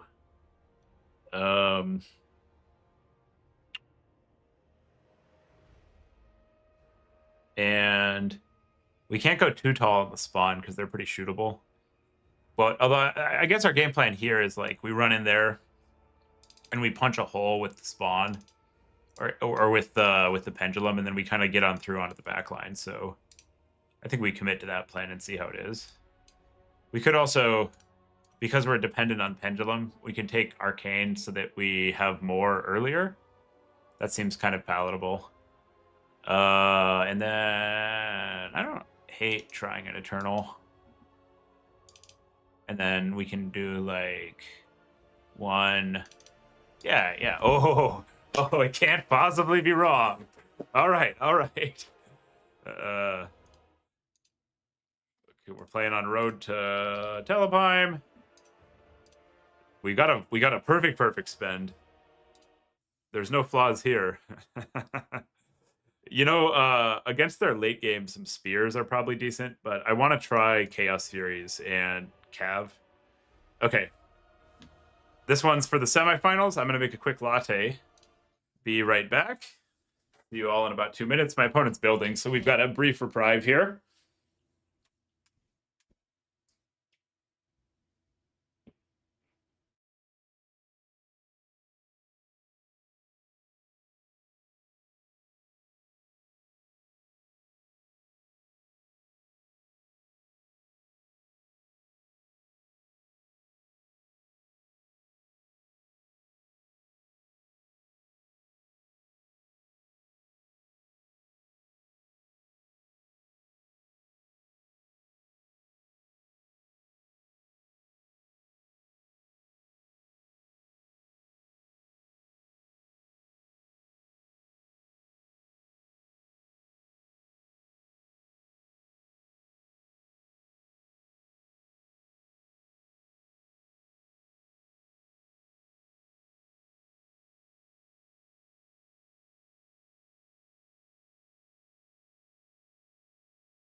What do we got?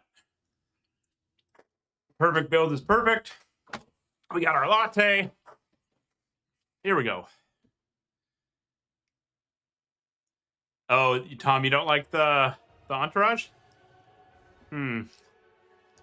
Yeah. I was thinking just use them as like a late game play onto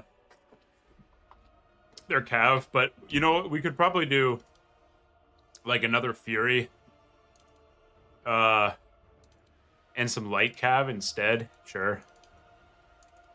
I want to try them. Let's give it a shot. I haven't played the unit much, so I want to get like a feel for where it can work. Yeah, let's just give it a shot.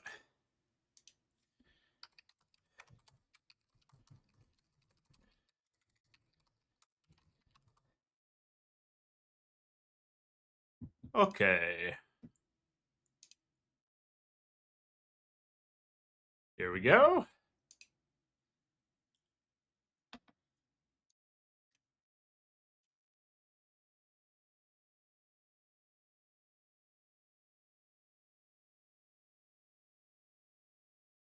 I wonder, did somebody else host? I think this will probably be the last one. Yeah, nobody else is hosting. Makes sense. Oh, hey, Jay, how's it going? Yeah, all good. I didn't host. It was kind of last minute. I just like posted it and went and played. We'll do some viewer games or something after this, and then wrap the stream. We can do some King of the Hill. I like King of the Hill. Okay. So we're playing against Greenskins for the semifinals. I think this is another one where we want to do like a soft build-up at least. I'm going to try to get a fight over on their flank where they can't shoot effectively. Yeah, that sounds pretty good. And then these guys will go to the other flank and try to capture our home point if we are allowed to. But if they contest a lot, we'll just let them have it. They can have it. Okay, ready to rock. So our game plan is pretty simple. We're going to get like some more reinforcements and then just try to... Oh, they only have 11 units. Huh. Interesting. I wonder if they went like SE spam. 11 is a really low number for Greenskins. That's like all kite or like giants or something. I think Spawn beat giants, but I don't actually know that. So if they're kite, we build up. If they're SE spam, we'll try to cap these points really fast. I guess I'll play out a little more. And then we'll play like runaway. Yeah, sounds good. Media is ready. Let's give it a go. He says he's either trolling or cooking. I'm excited to see what he brought. Let's see. Let's see. Okay, I actually like this unit. I don't think the Arachnara Queen is trolling. He's got a bunch of river trolls. Those are respectable into what we brought. So he's got a... I see. So he's got like a trolls plus a Ragnarok blob. That's actually pretty good against our build, I think. So we don't have like a lot of ability to fight away from his blob because he has the poke advantage. So I think what we need to do is do like a soft build-up. I don't think the Wolf Riders can actually efficiently DPS shielded Chaos Warriors, so we're just going to walk out and let him fight. And then we need to... we're going to need to like rear charge stuff probably to be able to pull it out. I don't see his caster, so he's probably got a glare caster, although if he had a glare caster, he might have also already been shooting stuff, so he could have a Bunicaster also. Because of the potential for a Bunicaster, we're going to summon cheaper Cav. There might just be like a... Oh, shit. Okay, so that's River Troll Hag with Buna. Yep, okay. So we'll take our point, and The trolls are actually pretty good because they trade well into our Forsaken and Chaos Warriors. I don't think they uptrade into Spawn, but I don't actually know that. So we're gonna try to have like more cav than him, and get around the backside. I like his build actually. This is smart. Are these okay? These are Orc Boys, so those are a good target for the spells. We don't really want like Savage Orc Biggins. Okay. Yeah, so as time passes, we're actually getting, I think, a worse board here because he has such good anti-large options. So now I think we initiate the pincer.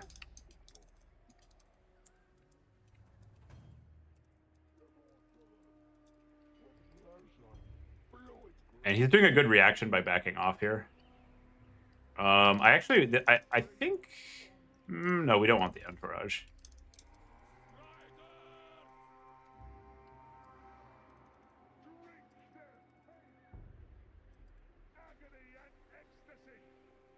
All right, so we'll walk in here.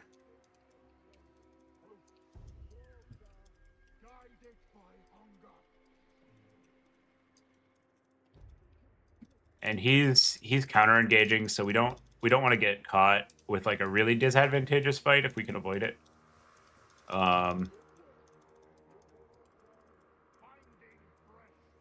But we only have so much ability to avoid him also. Okay, Buna's off on those, so we need to run them in. You get in there. We're doing this cast because we wanted to hit the Savage. And our Buna stuff gets dumpstered, which is okay. We're just trying to one-shot these trolls. Now we'll go in and try to get some routing on those things. We can't fight his boars for that long here. Oh, these got somehow chuckled. So we'll rampage to get them off our cav, basically.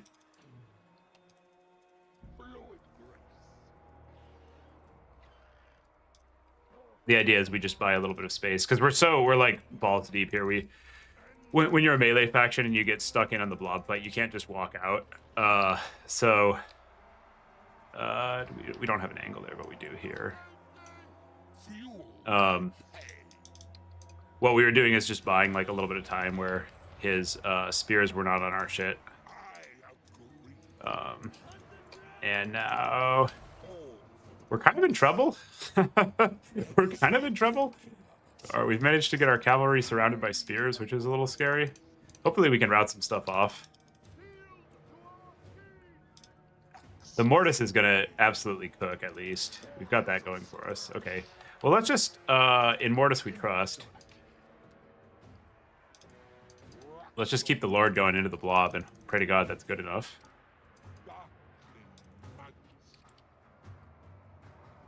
Maybe get some terror routes.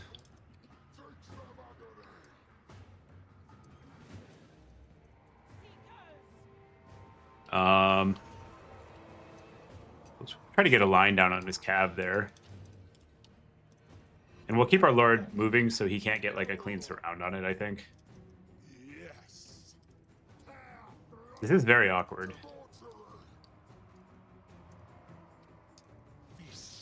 Run it over there. You guys go get on that.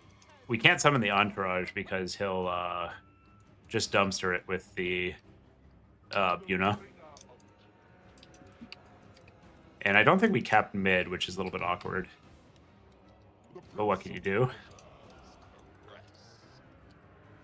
We'll see if our Mortis can actually do the Mortis thing or not. And we're okay if he wants to like sit here trading damage on our Lord, I think. Because the Lord has healing. So is comparatively good at that. But we don't want to be like overly zealous about it, I think. That's not the fight we want. Run away, run away. And our spawn are kind of doing like the spawn thing, where they grind really well. Okay, you get in there, you get in there. I'd like to get some Forsaken out.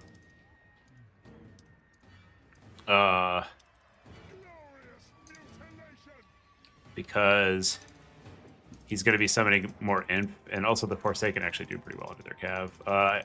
The caster is routing, I missed that, so it's imperative that we don't allow the caster to get back in. And I'd kind of like to get into like an open field game if I can, instead of just like trading back and forth here. I have to be careful so we don't get like the... we can just run away from the spider, we're faster. Here, let's rampage that. And then it's going to run into probably our stuff that's behind it and chasing it. And then we can run around and get the rear charge and keep the caster routing. It's going to be pretty close.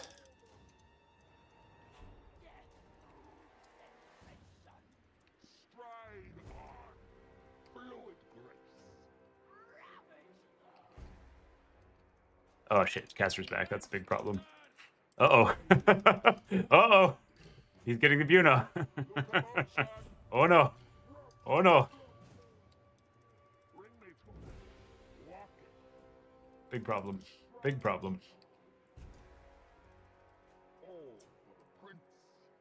Trying to run away from the spider.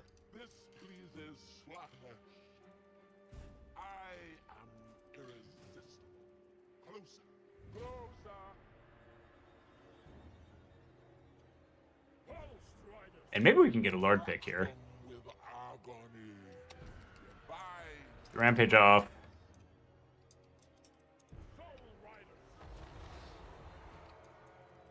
Fuck him up, boys!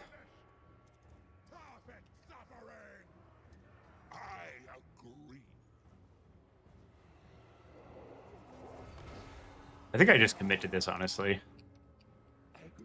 Like, yeah, he's gonna do good damage. But, if it goes, like, worst case, we can back out. And if it goes medium case, we'll just win the game. I'll make them squeal. I'll master off.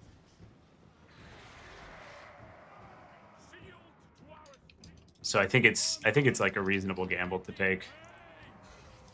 You guys get in there. Grom is a little awkward because you like sort of need to finish him when you go for those Grom fights, because he's just gonna heal up. And on this, okay, there we go. Got him. That was worth it. Big brains, big brains. Big old galaxy brains. And I would like to rampage here, actually. It's not like the best target, but at this point we're so far ahead because we just sniped this Lord that the main way we lose is points.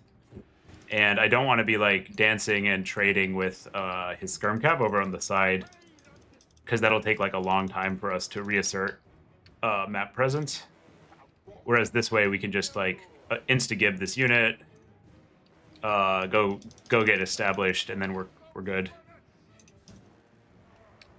Okay, so we route that off, and we don't actually have to fight the spider at all, so we won't. And now we just need a double cap, and we should be in good shape. And now that we've got the surround, I'm actually going to go back in and take the spider fight. Before it was disadvantageous, but now we can just route it, and it's not doing a lot. Cool. Cool. Send you over there to get the point. Now we just kind of do the thing where we take points. Summon melee units, and that should be able to carry it home. Good stuff. Recovering from losing the tournament. Feels nice. Just literally we lost, and we're back, because Max had to go to Betty Bye. Have you guys seen that trend where people call their friends to wish them good night? I like that a lot. Good night, bro. Yeah, sure. I'm just playing it really wide so we don't, when he backs up, we don't like accidentally swipe a bunch of our units. We're far enough ahead that you don't need like max value there. You just need a presence. I am irresistible. Okay. Got the route on that. Good. Let's unsummon this one, actually. And we don't have the triple, so we need to take the triple. I want to summon the Eternals, so we're going to do that. We wanted to test the unit, and it hasn't gotten to come out yet, which is no good. So, therefore, we will prioritize summoning the unit as opposed to winning. Our priorities are in order. Unit testing above all others, obviously.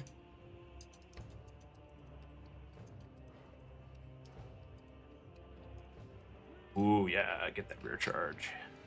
Yeah, I think it's probably too expensive. That we're sitting here and we're like, oh, we sure would like a unit right now. Oh, he's in play. Let's go. Let's go. I hope he doesn't concede before this unit can do stuff. I feel like there's enough play on the greenskin side to give the illusion of hope, so we can expect them to like keep going for at least a little bit here. Ooh. Net. Sick. We got him. The Slaanesh nets are pretty gross. Okay, you prevent that from doing stuff. You rampage there. All right. Who wants to fight the entourage? Who wants to fight the entourage? Get out of there. Let's go to the woods. Summon some more of that. We'll leave our right point fully exposed because we don't want him to concede. And so the key thing to do is to present a weakness so that they stay in the game. Just leave the back door completely unlocked. And then if they go take it, well, I guess have to fight for it or something. Seems fine.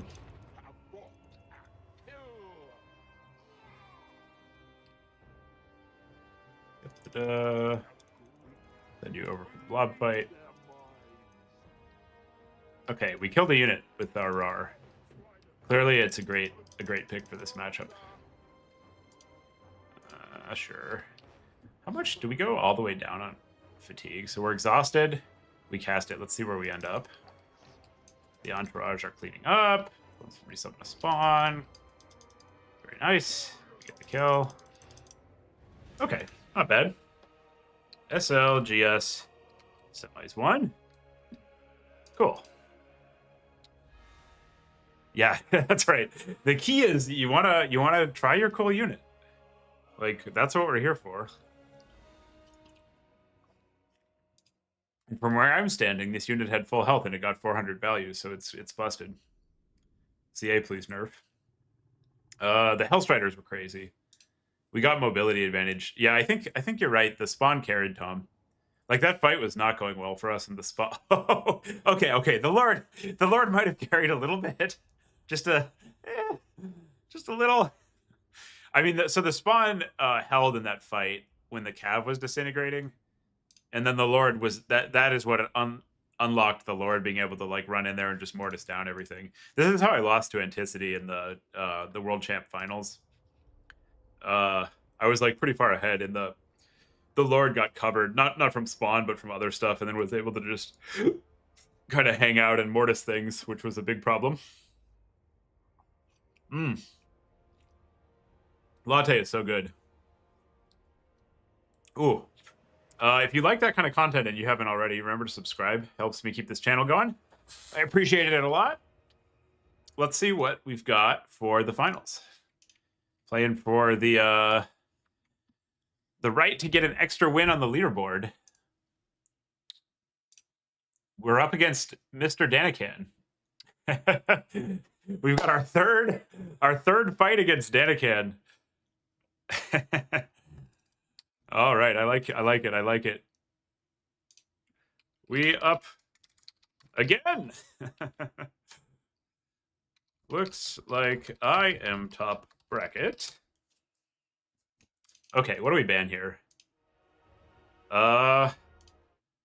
So Darkwood's a pretty good Slaanesh map. It's very big. So, like, our mobility can really do its thing. Although I'm a little worried about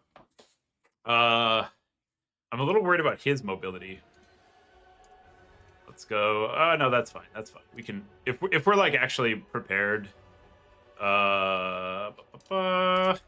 Meaty Dangler. Danican. If we're actually prepared, we can win the mobility fight pretty easily, I think. So I'll ban Chateau de Roquefort, because I don't want him to... Oh, actually, no. I'll ban Ragnarok.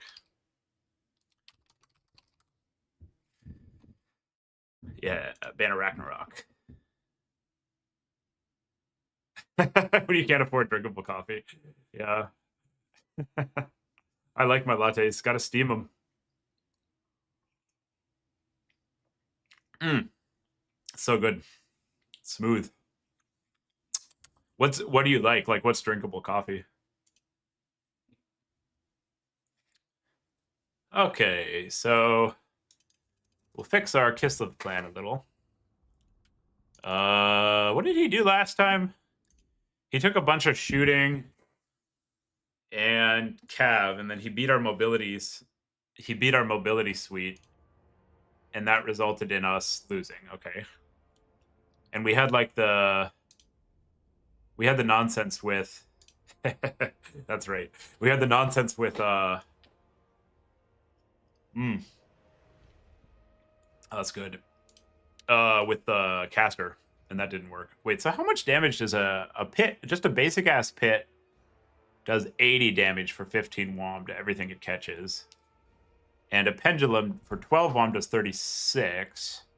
So the pit hits a lot harder against their like elite backline units. I think we mostly want to just use Enfeebling and Melkoth though, and get control over the mobility game. And then we'll rely on infantry to take out their backline, probably. That sounds like a plausible story to me. And last time, he had lots of skirms.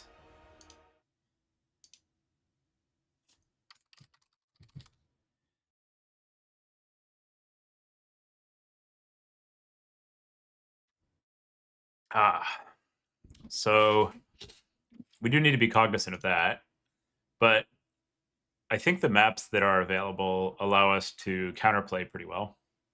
I guess we could also go like Siggy and a hard to snipe caster, but I like the additional mobility control that the elite caster affords us. And I think this is a situation where we go smoke and mirrors because the map is fucking giant.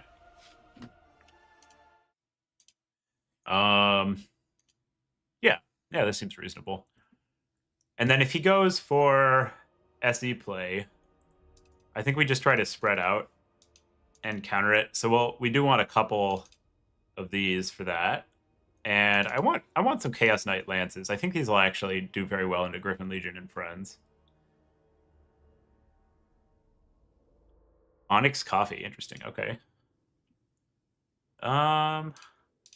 And I like a couple, because he was going so heavy on his mobility. I like having a couple Devoted Marauders. Maybe we can do like one Chosen. I did like the Chosen last time. So we just go like a very committed front line, and then we're summoning Cav for the rest of the game. Yeah, this looks about right. I think this plays. It's a little soft if he like spams Zargard, but I doubt that he does that. Okay, he bans Edge of the Darkwood, so we're playing on Chateau. Cool. Chateau. This is a pretty good map for us. And we'll go. I don't think we want Spawn here, right, chat? Because he's shown this proclivity for like very committed defensive shooting piles. And that means actually I don't even like we need something to do to deal with like if he just takes a fuck ton of SEs.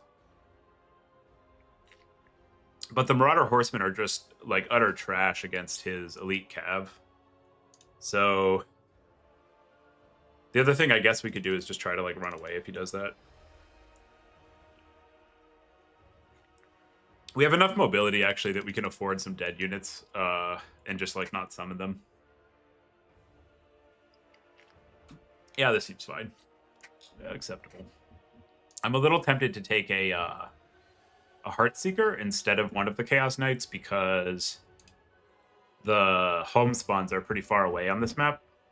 And the Heartseeker opens up some plays where we like ambush summon into a knight or something.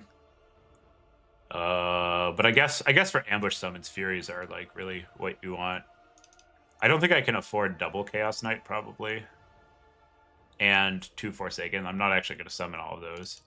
So we can throw in like this. Yeah, that looks a little bit better. Cool. Cool. Yeah, this seems fine.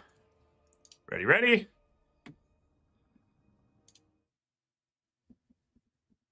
Did I get the map right? What do we got? Yeah, so I banned Ragnarok, he banned Edge. We play on Chateau. Cool. For the tournament win. Interesting. Onyx. They have a roastery in the Netherlands. Yeah, I'm US based, as you could probably tell from my accent. Onyx Coffee Lab. I'll try that out. Onyx Coffee Lab. Cool. I love my coffee. Keeps me going. So like this is our summon priority. All these guys. And these are more like selective role players that we'll bring out in the right situation. I'm really tempted to bring some chariots, but I just don't think they do what we want into like his shooty backline. Okay. Game time. Ooh. Oh, big stretch. This map is a lot less crazy good for him than the one we lost on. Where like in the other one, he just had to hole up and he was safe. And on this one, it's actually kind of hard to shoot. I kind of expect that he'll, because of the map, I think the probability that he goes for like an SE blob goes up. So maybe I want to respect that and go like a little heavier on the skirms. That doesn't sound crazy because the Chaos Furies aren't going to do anything against the SE blob. And if he blobs, we'll just try to play away from the blob. And we'll summon out skirms one at a time. Yeah, that seems acceptable to me. I do really like the Furies. But one is probably sufficient. And then, like these are just going to be very late summons that are a little anemic if he's not on Team SEs. They're just so fucking bad against... he's shown a proclivity to play like the Kislev infantry line. The skirms are just so bad against like the shooting spam because they don't do well into Kossars. Oh, interesting. Coffee from Yemen was so bad people in Austria had to mix it with milk to make it. Oh, that's funny.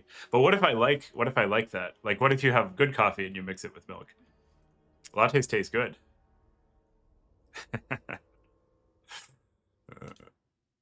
I guess there's no other tournament, so we can do some King of the Hill viewer games after this. We'll get a couple in.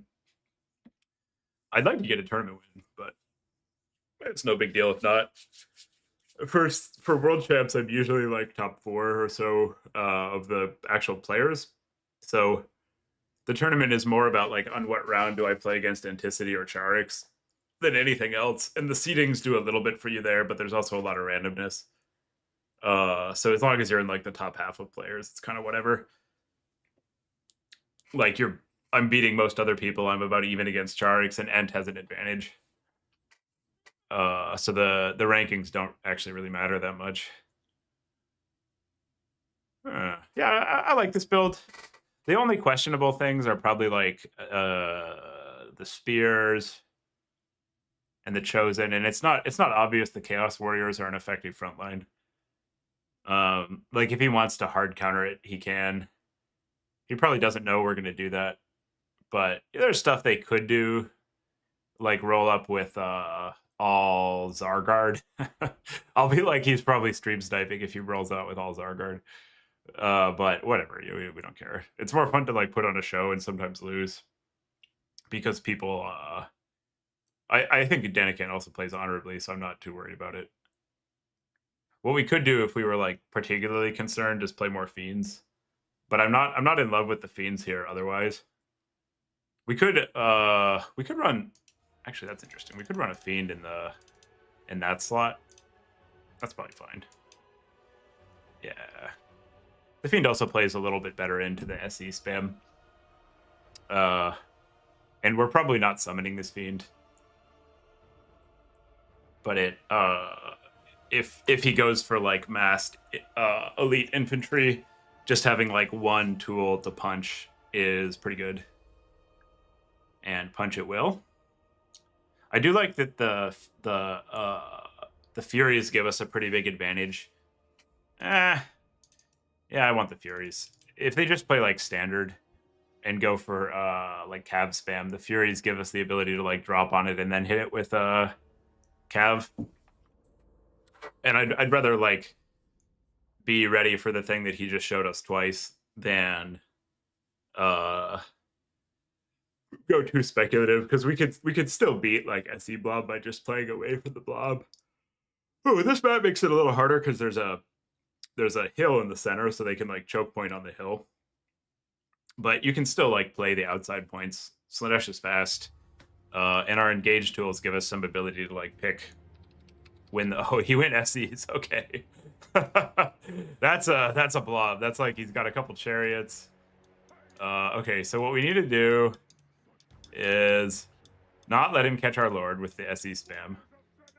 This is some cheese. I respect.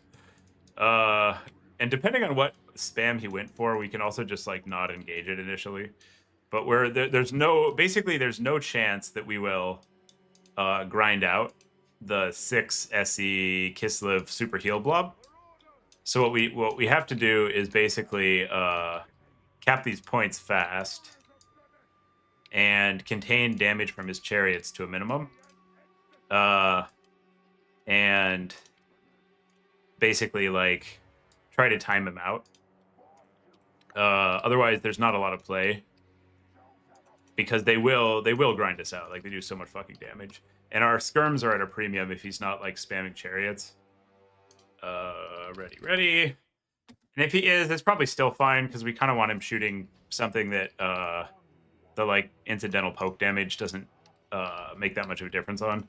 So basically, like we're just summoning cheap mass units. And I am going to wait a second to summon my first one to try to get eyeballs on what he's doing. Okay, so we've got the full SE blob without ranged. Okay, cool.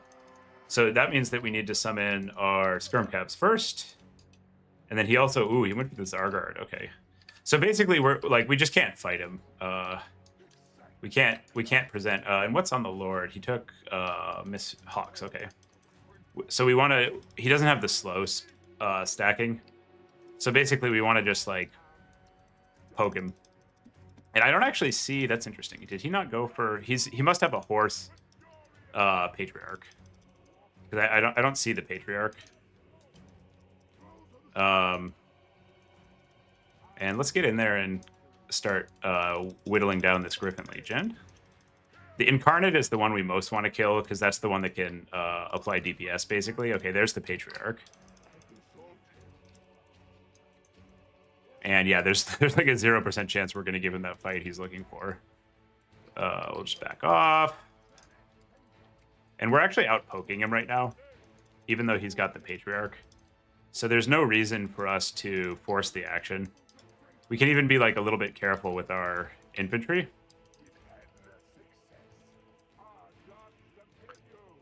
And basically, we're just going to, like, aggressively use all the ammo on these fuckers.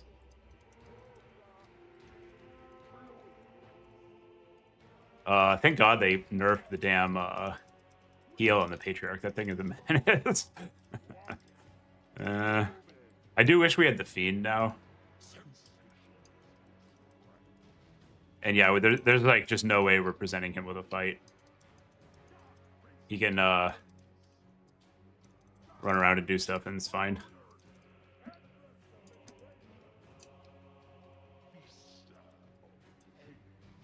You get over there. You get over there. You apply harass.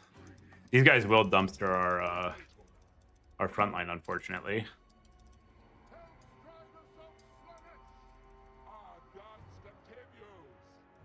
But I think we're getting like respectable poke off here.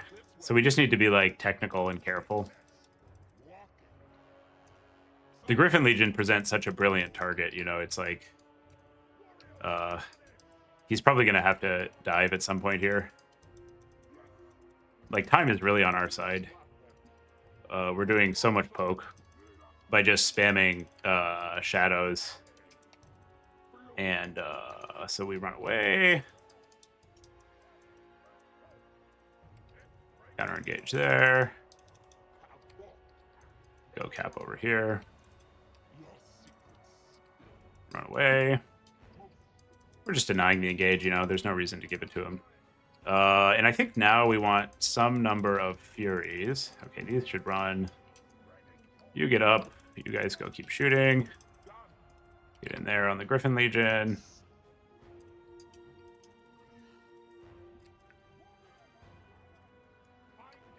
And we wanna force him into like an awkward spot where he has to pick where he's gonna defend. Because he basically cannot fight not by his blob. Or he'll just get like absolutely rocked. So what we can do is we can set up a situation where he's like obligated to play to the center and we get like a good dive on the right or vice versa. But if he wants to just sit here staring at us, we're like definitely happy to play that game for essentially unlimited amounts of time because we're killing this Griffin Legion. And we're going to need to get some rear charges, I think, because the anti-imp Zargard will pretty much roll us, especially with heal spams.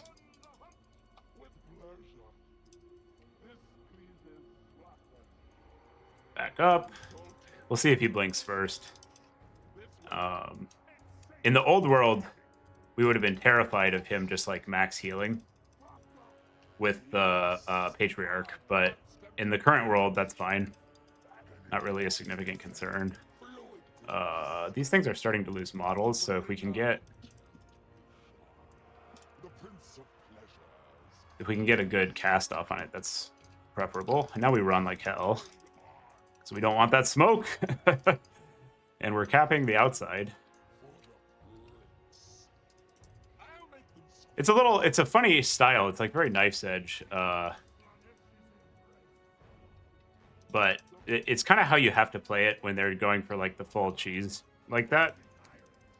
Because we will just get murked if we fight his like primary blob on the points. It'll be like a very one-sided defeat for us. Okay, so we've ground out most of the units on that. That's good. The game is understating our value because that's what the game does.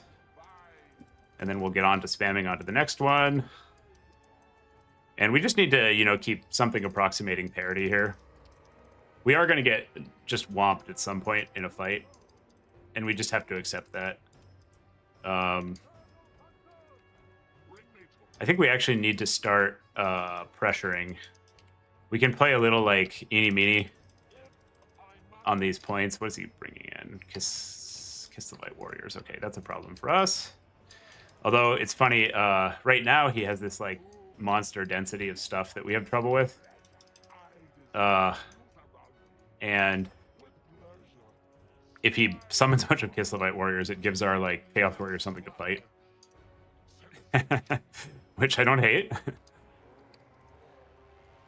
It's very tricky because like if we make a single mistake, he'll drop this like massive pile of shit on us and we'll die. So we have to be like very delicate. He's also got, we have to remember, he's got all his WOM. And we do not, because we're doing this.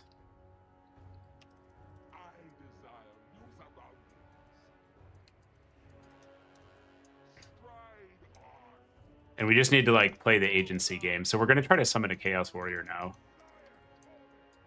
He's looking for an engage that we're not going to give him.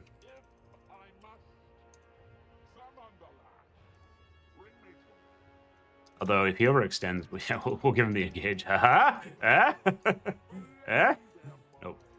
Not today. I wanted it. He's making us work so hard. We are. I think we might actually lose, is the funny thing. Because this murder blob is going to murderize us at some point. Like, it feels like we have a lot of agency, but he's doing it. These 2 points are pretty close together. I guess what we want to do is create 2 fights. And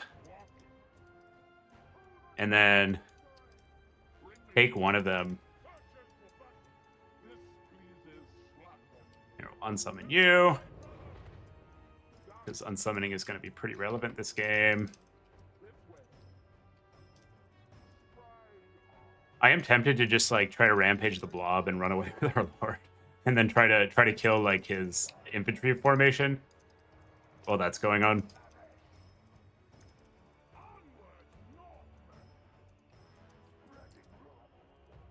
Oops. Okay, so we need to go at some point here. We're playing the point game fine, but the big problem for us is like he still has a lot of like elite anti cav options in play, and his anti-infantry is still cooking. Let's get around on the rear. Okay, so here's what I'm gonna do. I'm gonna set up a flank before I engage. So that we can like run around and rear charge stuff, I think. And he looks like he's looking for the fight here.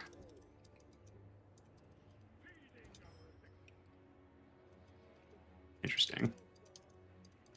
He's gonna get so much damage on his casts. He's gonna get these disgusting monster casts. Okay, let's get the Chaos Knights in here. We can maybe get like some assists from Devastating Flanker. I'm actually gonna start aggressing. Probably on the right. We might be able to bait him into like chasing us.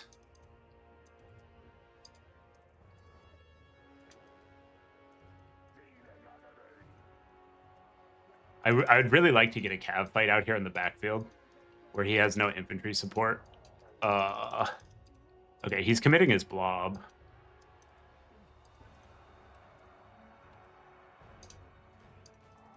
Yeah, I'm gonna take the backfield fight, I think. Because we can probably merc. Okay, we need to flee.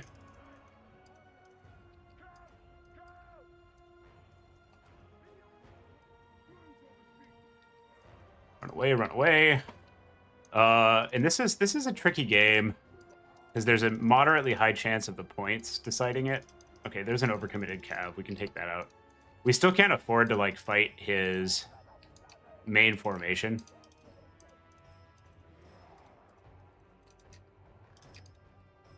So what we need to do is like keep these things out on the side.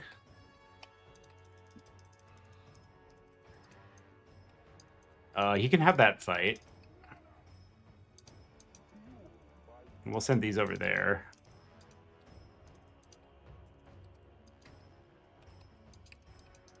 And we'll run these away because the blob will fuck us up.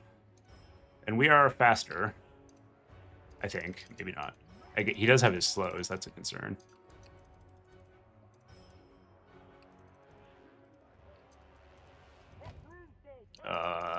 Interesting. I wonder if we can get a pick on the Patriarch. Probably not.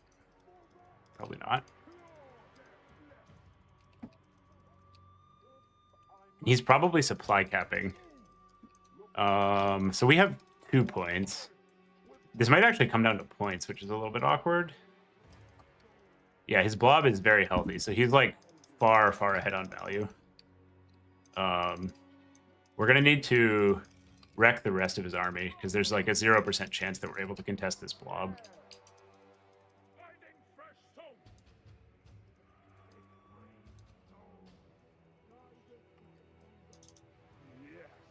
And we need to like offer him attractive seeming targets, but manage to like play the dance of staying out of the range. Which might not work here, question mark? I think we're about to get caught. Okay, we're gonna have to take this fight.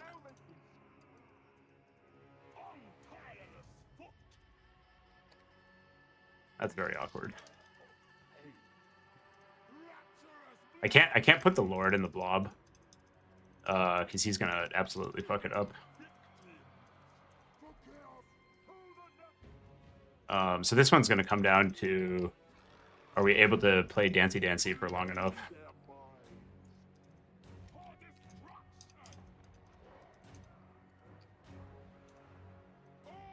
Probably not, question mark? He's beating us on the other point right now. Okay, you get out of there. You dive on that. You run over there. We might be able to side cap him and take him out on value, or on the timer. He's not going to be able to reinforce as well as we are. But he's just got this like cone of death that we need to be concerned about. And it's coming over to us. Yikes. Okay, so we've got mid.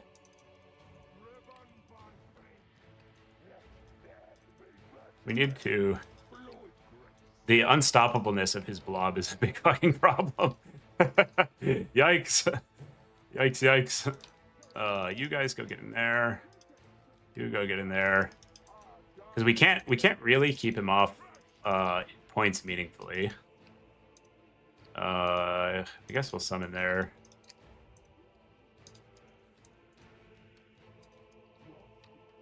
But we are getting up on the score to the point where pretty soon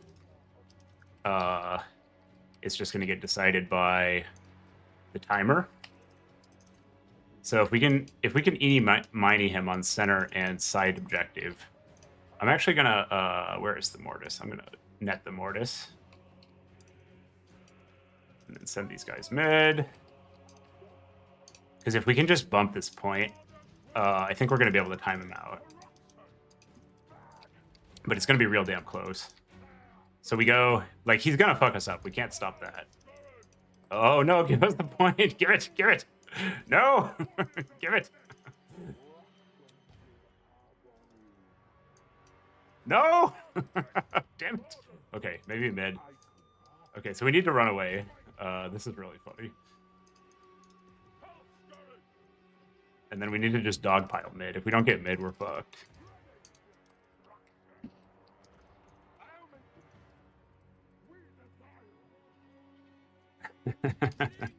Get in there. Give it. Yes. All right, sick. So you can go over there. And then with these, we'll threaten to go take this. You guys get over there. So we have 2 points, and he doesn't have a lot of time. And we can threaten. So we have double capped. And I don't actually want these hands mid probably. So instead what we'll do is we'll just go engage on the side objective. And we'll stall a little mid. And then I think we can take this side objective, actually. This is like the Slaanesh does Slaanesh things time.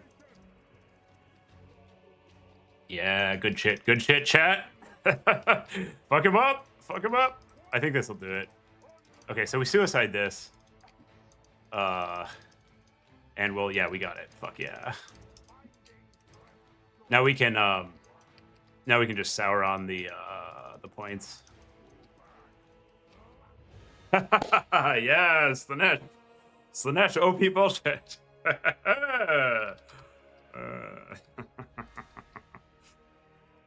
That's a tough map for Daniken because his shooting is kind of turned off. Yes. Yeah, the Strider is dirty in that specific situation. Yeah, thanks, man. My it's like, oh, my wrists.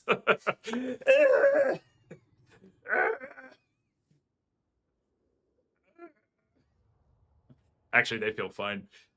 I started rowing more, and that's really been helping my wrist health a lot. Okay, how did our units do? So the Lord was very good. The Chosen got killed, unsurprisingly, as did all the other infantry. I mean, that's kind of, they went for like a blob cheese, and he definitely had my number. Like, he took the units that were very good against exactly what I brought. He probably needed a couple skirm calves to round that out. Like, if he didn't have that Griffin Legion in the opener, and instead he had double skirm, I think he probably would have won. Yeah, that was a tense one. It was very well played from Danikin.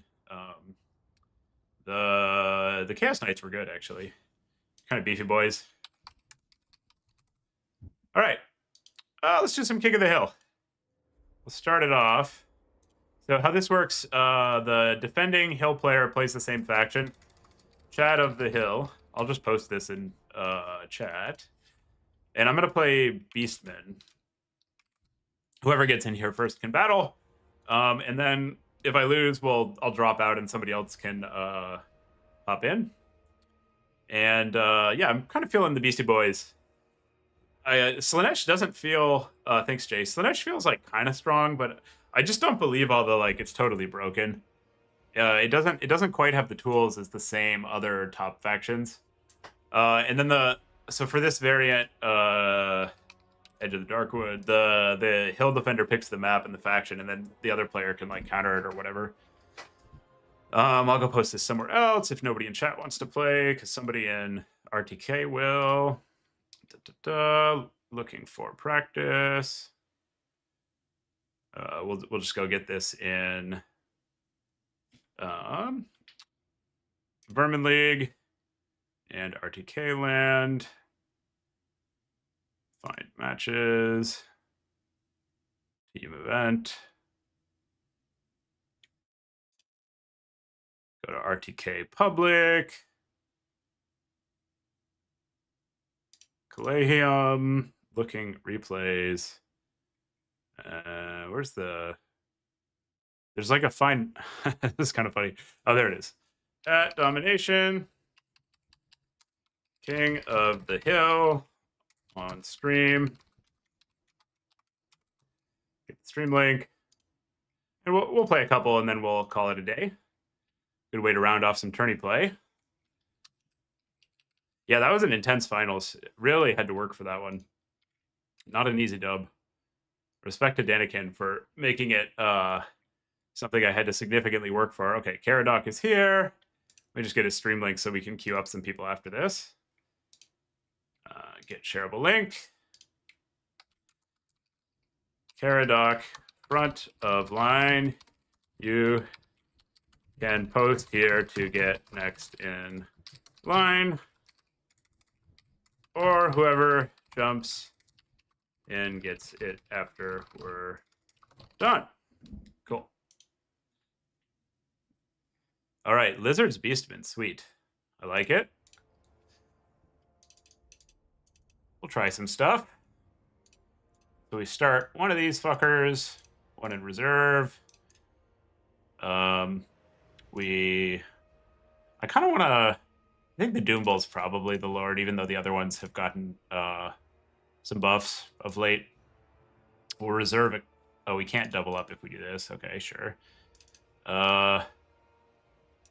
Against Los Lizards, I kind of like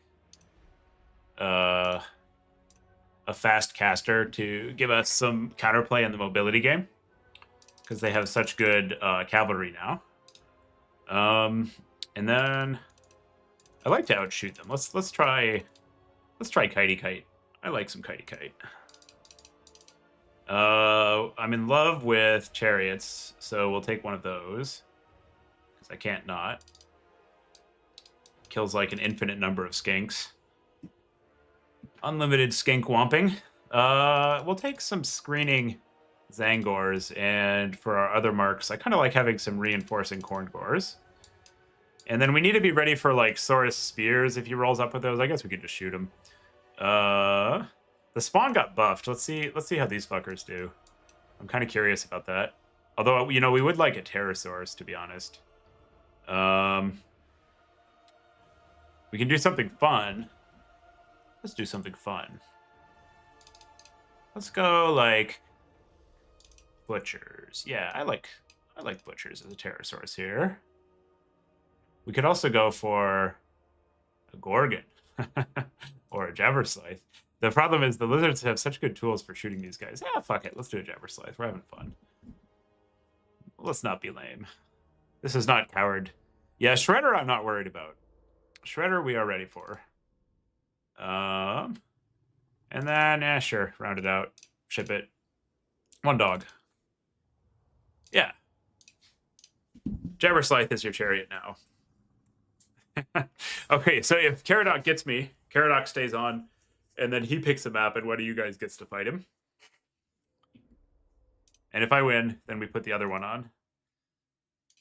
Koth is fun. I like Koth. Lizard's Beastman is also like a classic. This has been the subject of many a semi and final match. Yeah, the Shredder is fun. The Shredder's like a lot worse now than it used to be.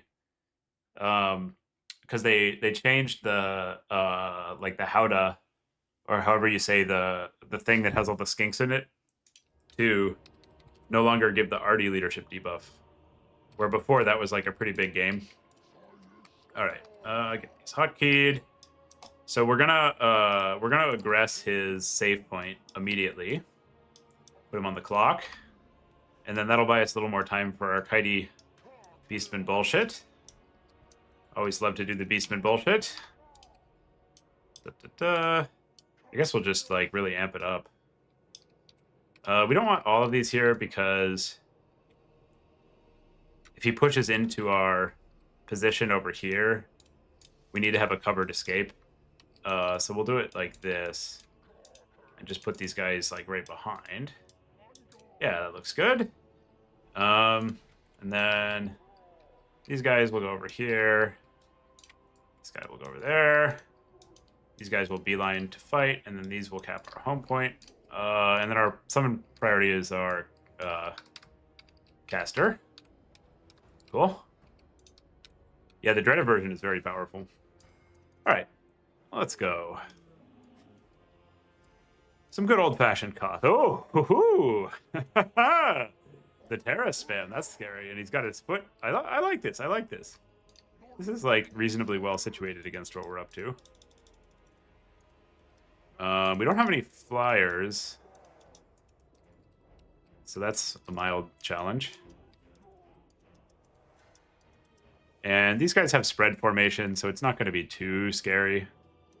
Too scary. You guys get out of there. You take some shots on that. You waddle over there. You take some shots on that. And normally I'd be like very concerned about these trades. But we have so much more shooting than he does.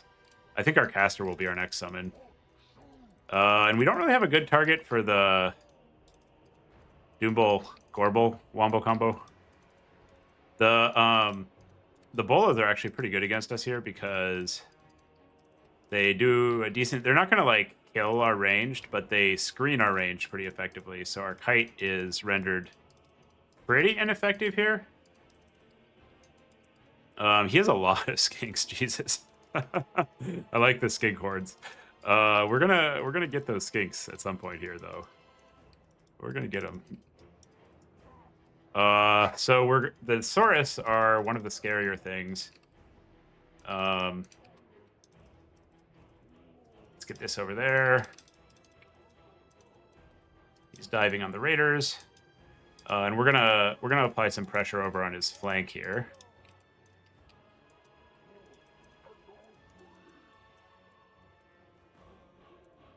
Just get a quick cycle and get out.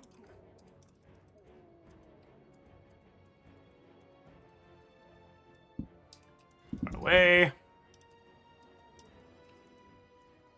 I should have summoned my caster there, but oh well. Oops, that unit got stuck in. Whoopsie. guys run. It's a very micro-intense starter. I like this. Good times. Maybe we can get a pick on his caster. That'd be sweet. And those are spears, so we need to be cautious of those.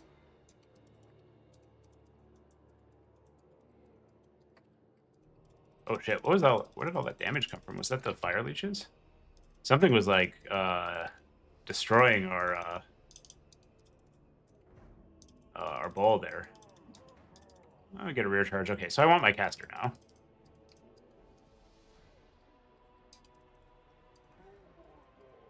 Run away there. Run away there. Get some charges here. Try to just get a pick. Send the caster. You get over there. You run away from that.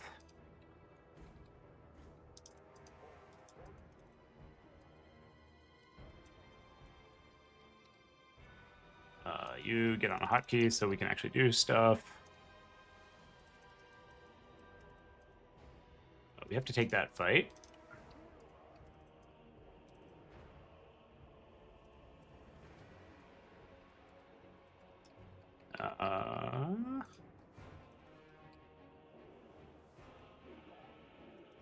Run these out. We need to get a good amount of cycle charging off here. We don't want that. You go over there. You get in. Uh-oh. Double run.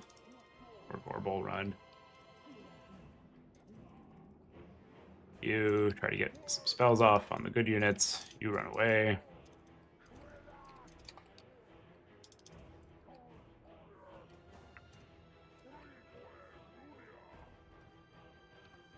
Wonder where the... Okay, cool. This needs to get out of there.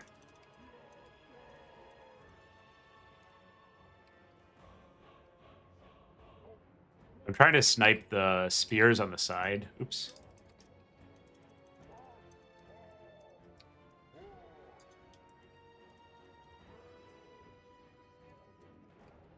This is like... Caradoc came to game. He's like playing for blood. I was like, we'll have a nice casual King of the Hill. You know, won't really need a micro or like focus too hard. And Caradoc's like, let's play Kite versus Lizard Skink and Cav Hordes. Maximum micro. We're gaming. We're gaming. There we go. Let's get those in. I think this is a favorable engage here. And we can get some cycle charges.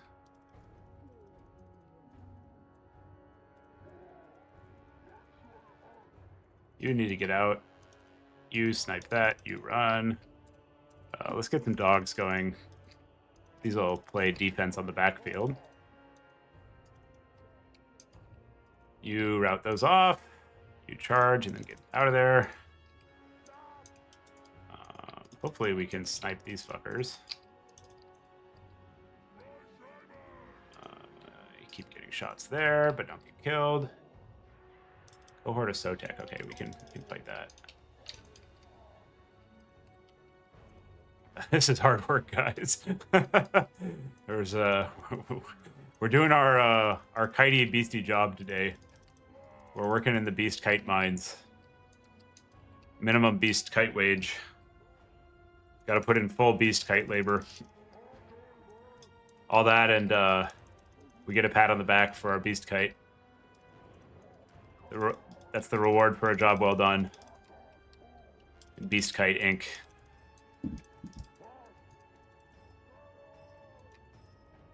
Although it remains to be seen if the job will be well done.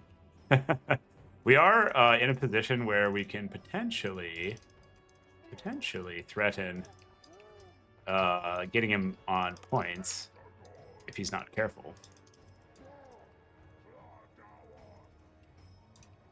Just slow off there. You guys go over there. Dogs go jump on those. You chase there. You chase there. Go fuck those up. You run away. More cav, always more cav. And hopefully the corn gores can do some good work over here. Is there more infantry this caster can snipe? No, not really. There is. Cav. We can debuff and hit.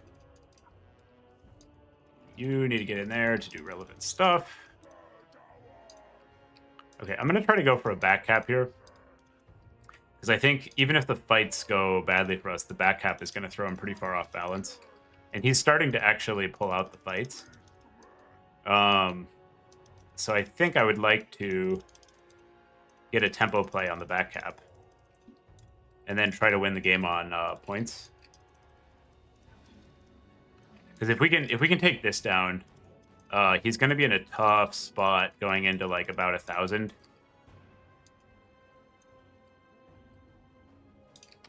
Yeah. This looks pretty good. Okay, so we'll go in there to intercept the cap weight reinforcement, unsummon you, so we have more stuff. Send you over there. Mongol Raiders, get out of there. And I think it's Axe O'Clock because he's going to need to summon a lot of cav. Yeah, this is good. This is good. So we might actually be winning the value game, but we're crushing the points game, so it won't matter. Yeah, there we go. Sweet. That was a really good game. Koth, BM, LM, Paradox 1. Whew. We're working. Yeah. Woo, sweaty palms. Remember to stretch your wrists, gamers. Woo. I didn't get to summon the big monster. Woo. All right. Remember to subscribe if you like that kind of stuff. There's more where that came from. Woo. All right. I think we've earned a quick weight lift while the next person gets in this lobby. You gotta keep the blood flowing. The units did pretty well. The corn gores crushed. Corn gores supported by the buffs are pretty crazy. I liked the pterodons there. They did a really good job blunting our kite. That's pretty nice, Caradoc. Okay, so who's up now? I think whoever gets in, but Broccoli asked first. We'll keep the map going just for aesthetics. What's like a good map? We can do Jade Tomb. We'll do one that we might lose on. This is like a pretty good defensive map. Yeah, that was a really good game, Caradoc. Well played. You've really been in form. Just jumping into Dom and immediately playing well. Yeah, that map is good for Beastmen. I think on a smaller map or a better defensive map, you'd be cooking. The forward Vanguard is just like so advantageous. Yeah, that was a good game. I had to work really hard for that. All right, we're gonna do some quick overhead press. Well, Broccoli gets in here. Gotta stretch it out. We're doing fitness stream, everybody.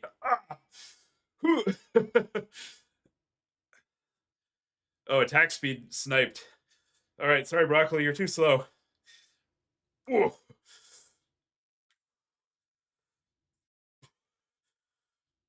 I think we can do like 20 of these. This is how we keep our gamer wrists strong enough that we can play for 6 hours.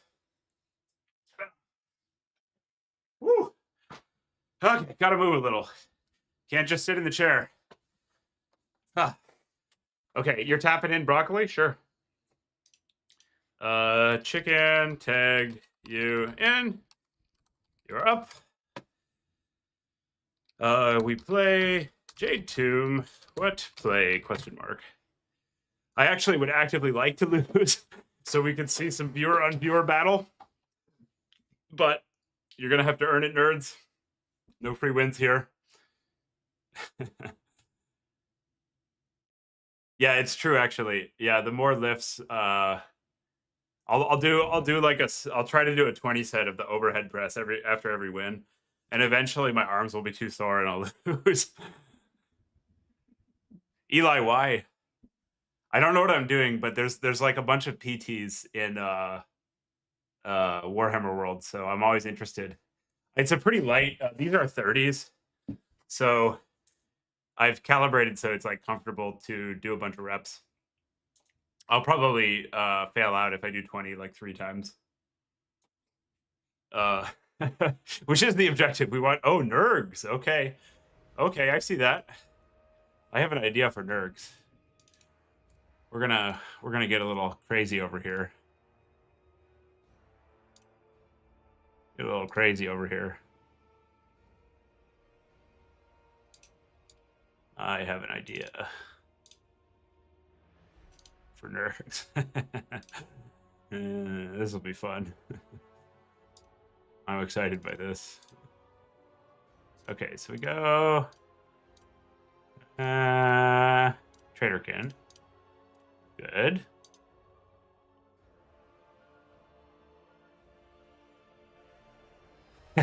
Get up to 120. Eli, I can't tell if you're trolling or not. There's like randomly actually PTs who are in the Warhammer community, and they'll like have this insane level of knowledge. Also, like, there's a lot of ultra runners, which is not something I understood. I'm not serious at all. I just do light lifts so that I can feel okay and sleep better. And it's really just about being kind to the body. I have no other real objectives. Yeah, I don't think we actually can take a double jabber. Yeah, the game only lets you have one, but we're absolutely taking one. No doubt. There's no one could keep me away from this jabber nonsense. This is how we flirt with losing. We could do a giant. Oh yeah, baby, let's go. We actually need a little bit of frontline, I think. No, fuck it.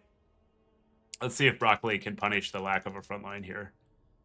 Maybe some of these. And we need a bunch of cav. Nurgle Knights are a concern, so probably we want some Razor Gores to do the oink oink thing. Pile on.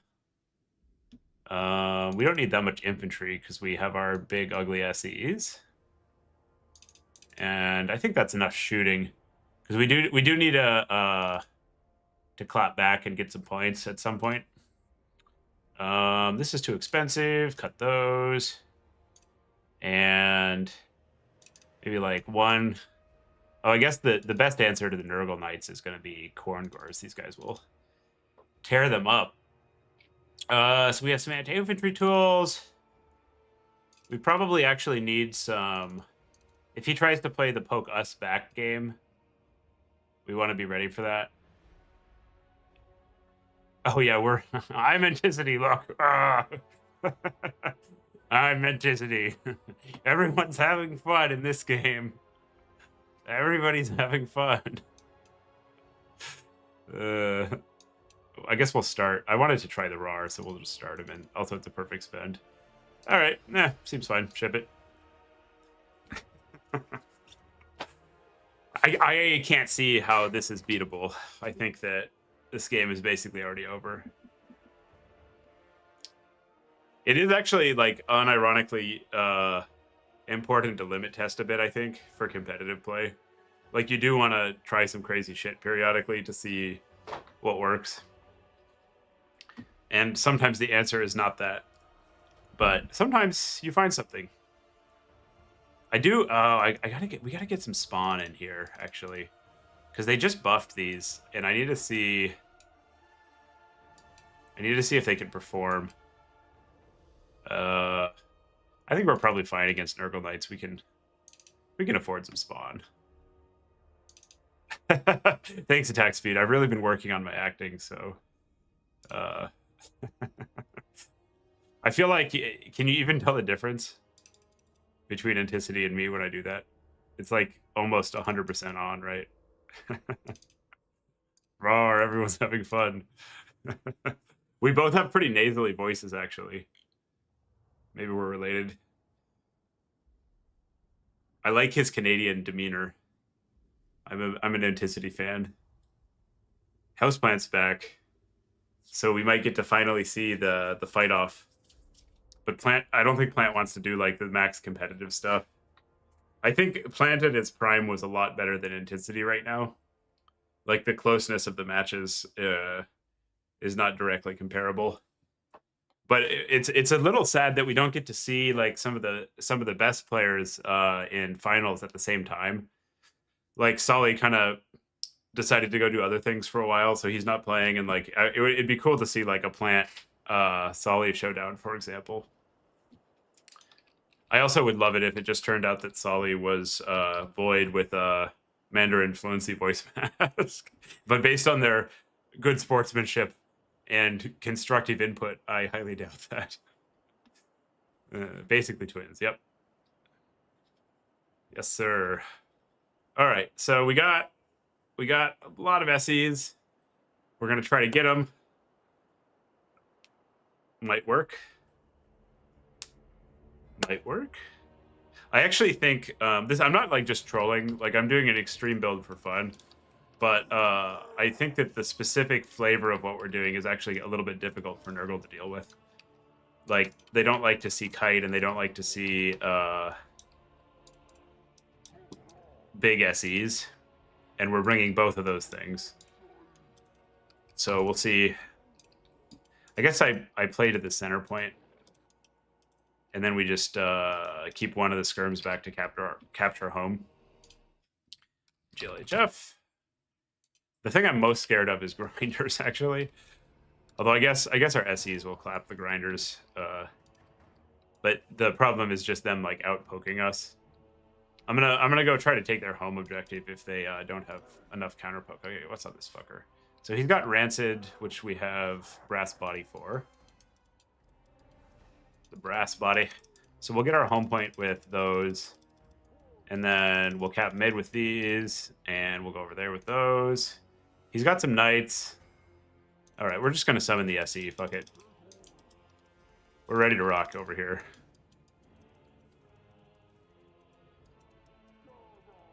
And I guess we'll just play Pokey Pokey. We have more Skirm Cav, so we could probably outpoke.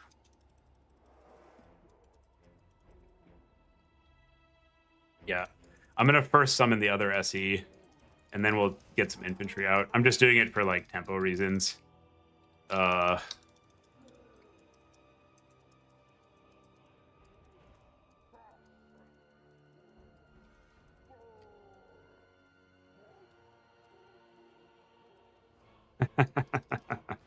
I'm having fun. This is fun, chat. I do need to get my home objective. Fine. I'll go do that with these. What's that? Oh. A little Kazakh. Okay. I like that. All right, we'll cap our home objective because this poke is not doing shit.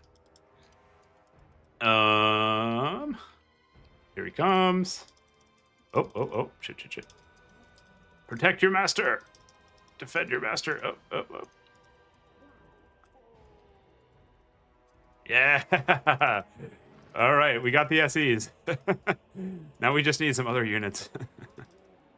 The Angels of Decay would be a problem. Yeah, I agree. That would be a big fucking problem, actually. Is this the... What's he on? Is he on a Rotfly? Yeah, he's on a Rotfly, I think.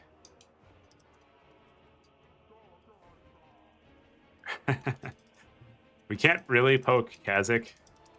We can kill the shit out of Kazakh with this Murder Blob, that's for sure. The axes are really our biggest fear. And I think we might need some infantry, to be honest. Just like something to play that game. Is Kazakh? Kazakh's on a horse, okay. I will take this fight. Yeah, let's go in. Fuck it. Oh no! Oh no, don't DC on me! Oh no! The leg! The leg!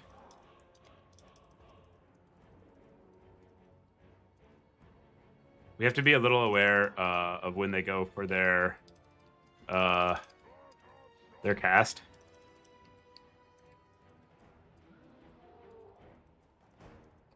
All right, caster time soon. Get You get over there. You run away. You fight those. You run away. You club the Chaos Knights. You get in there. We might be able to get a Lord pick, actually. He's pretty deep. Okay, these need to run. You summon. Get in there. You go over there.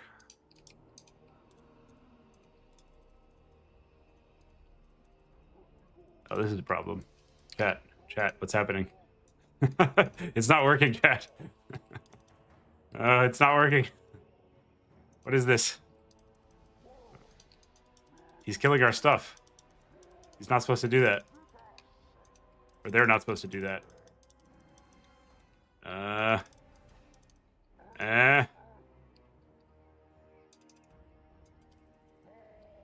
All right. We need to somehow heal these skirms, I think. You get back there on the Chaos Knight. You guys run out of there. You don't want to be fighting that. I'll just do this. I might be able to get the Lord here.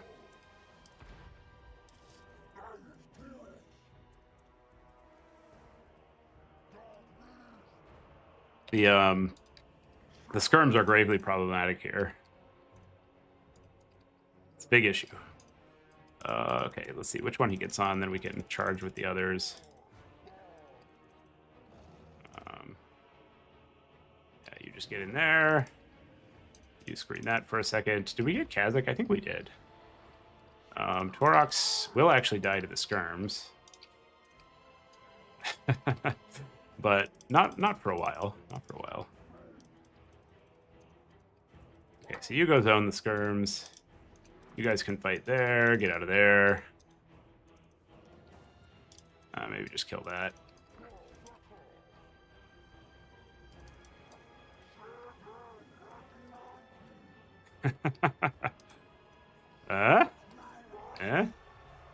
Yeah, sure.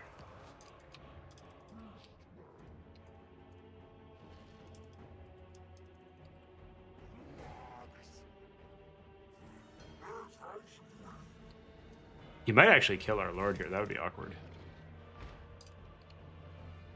would be very awkward. But Torox is pretty hard to actually finish off. You can, like, damage him, but he's pretty persistent. He's a beefy boy. Beefy boy.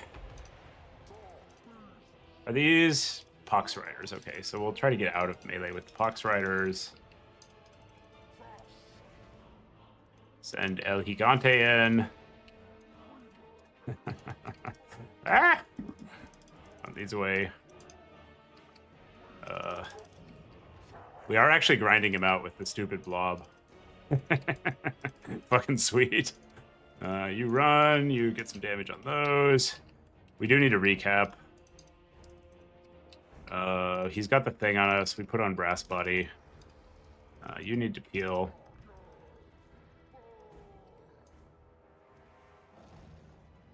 Cowards can't block warriors. Let's go.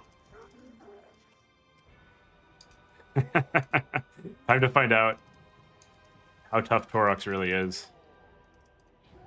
We're just going to fully accept his attempt to kill our Lord and kill his Lord instead, as the Blood God demands. And if it doesn't work, we lose, and that's okay. The Blood God would be pleased so far, I think. His chosen cow is doing cornate cow things. Oh no, he got out! Fuck! Corn is displeased. Corn is greatly displeased. Okay. Well, now our Lord's about to die. Damn it! Damn it! Alright, well, we'll get to see how the spawn do at least. I wonder if this is like a resummon Torox situation, actually. It might be. Okay, you sandwich those. You guys get in there, apply some pressure. Cycle charge. He's going for the Lord kill. He wants it. He wants it. Torox is getting low. Sun's getting low. Oh, he's gonna. Oh, it's the rancid. It's the rancid. Okay, okay. Well, let's see if the leadership on our big ugly beasts is able to hold out here. I actually kind of want to keep them in this blob for a sec, so this guy can get in. We do really need to recap our home objective, but I think with our lord down, we also need to get a decisive team fight. So we'll go in over here and see what happens. We can resummon Torox. We can resummon Torox. Because the big expensive SEs aren't gonna rout. Oh shit, whoops. Misclick. Fuck, fuck. So we'll save our gold up. And oh no, ranged units. The bane of our Koth cheese is the ranged unit. Yeah, we don't have time. Fuck. Okay, well, you get in there. Charge that. There's no time for waiting for Mr. Torox as much as I would like to. Okay, so we picked off one Fury. We'll try to get another. Because we need to cap multiple points here.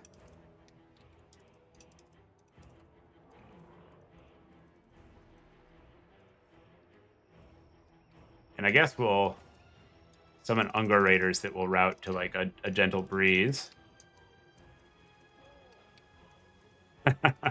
All right, who's up next? We're real dead. Broccoli confirmed OP.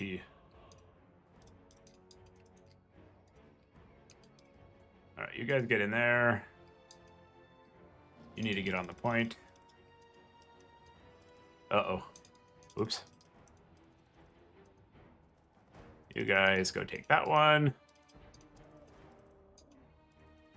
Start going over there. Summon some cav. These guys are going to have to wait. Okay, SE Blob, go get on his safe point. Now we can save up for Torox, maybe. I think we might actually have enough time to get over there. That's pretty funny. So here's our game plan. We waddle over there with our SEs. And then we screen his skirms with our cav. Hopefully this one can stay just a heartbeat longer. And then we wait for 1900 gold to summon Torox. And we hold this point. And it'll all be fine. I see no problems.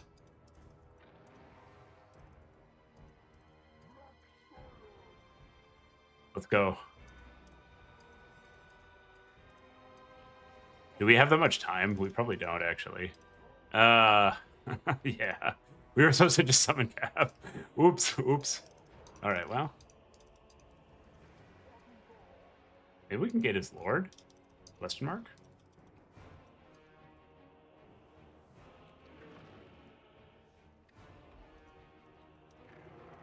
Question mark? Question mark?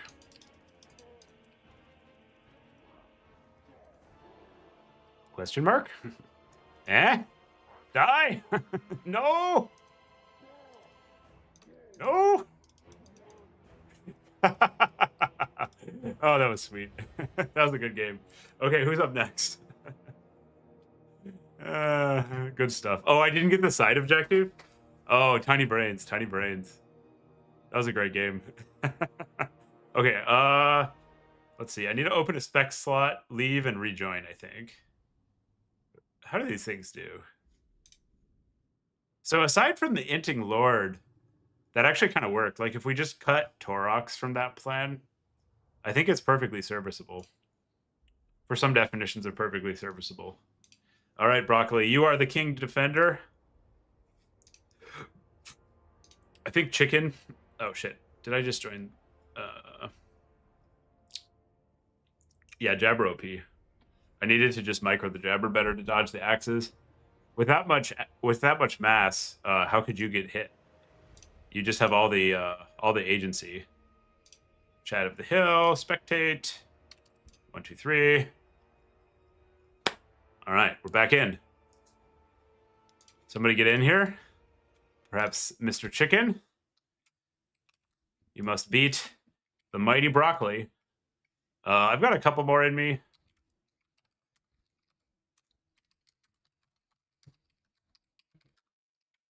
Or perhaps chicken. Where is chicken? Chicken feed. The Brock? Question mark? Cool, cool. We'll wait for a challenger to approach the mighty broccoli. Oh, it's fun. I always like playing some Koth. Remember to subscribe if you nerds like this. You'll hear me say that a lot. We're like slowly pushing up to 1,000 subs, which is the point at which we can pay for some of our coffees. To the point earlier on our coffee shit, maybe one day we'll get nice beans with our glorious tens of dollars from YouTube ad revenue. It's kind of funny, like the Warhammer players like to watch content, like a lot of it, like long hours. But there's not that many of us in multiplayer, so I have like a ton of people watching for a long period of time, but not quite enough because YouTube does it on like watch time and also total subs. So I gotta get like another 100 and something to be cooking. Yeah, you can just get in, Jeff, or attack speed, whoever gets in first. We can wait our turns, but it's better to just kind of, like keep it going. I've probably got about 2 more in me. Then I'm gonna go order some dinner, retire, pop on in. Who can defeat the mighty Nurgle of broccoli? Ooh, we'll do a quick set. We lost. Now we must lift. I actually need to remember to do this. I'll do like a whole day of streaming and just like not feel good at the end of the day.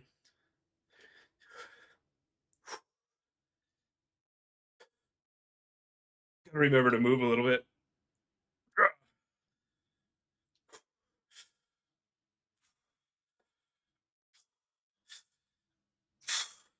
Yeah, you do get to pick the map, broccoli.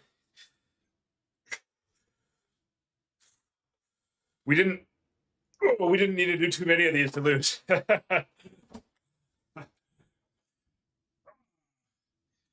don't know about you guys. I actually get kind of shaky after lifting. It'll like significantly mess with my micro. Whew. Okay, I feel very awake now. That's good. Gotta move a little bit. So chicken is neither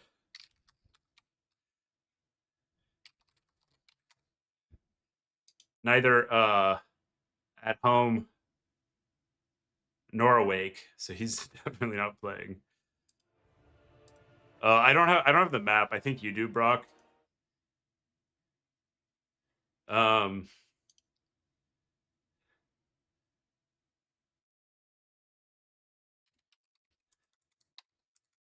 Broccoli. I think you have host now, so you will need to set map.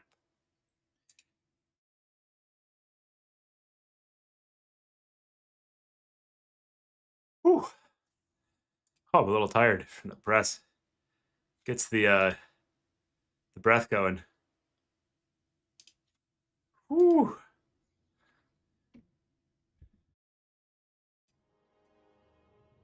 Ah, Ragnarok. Okay. That's a good one. I like this map.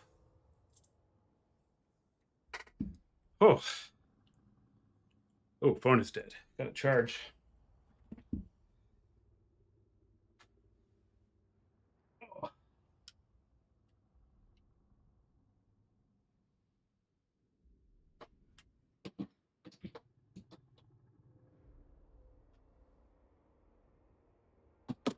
Okay.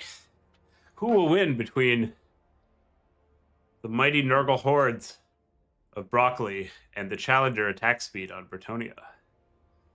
Who can say? Probably Nurgle. This build looks not good. All right. Maybe the hippos get it done. Nurgle can have some trouble with that unit profile. But man, that's a build. I respect that. Sometimes you just gotta commit. Ooh, chosen. Also committed. Okay. I will be right back. Gonna grab some water, hit the restroom. Whoop.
Oh, broccoli is thinking.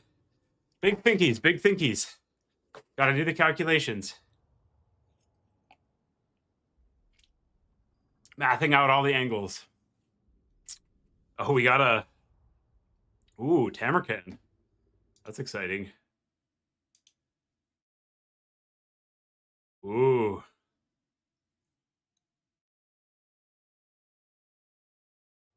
Ah.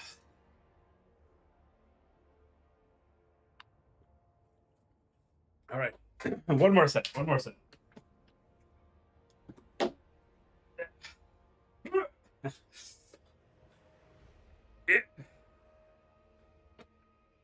We gotta get the Tamercan swole. Just get like blessed by Nurgle muscles. I'm not sure exactly what that is.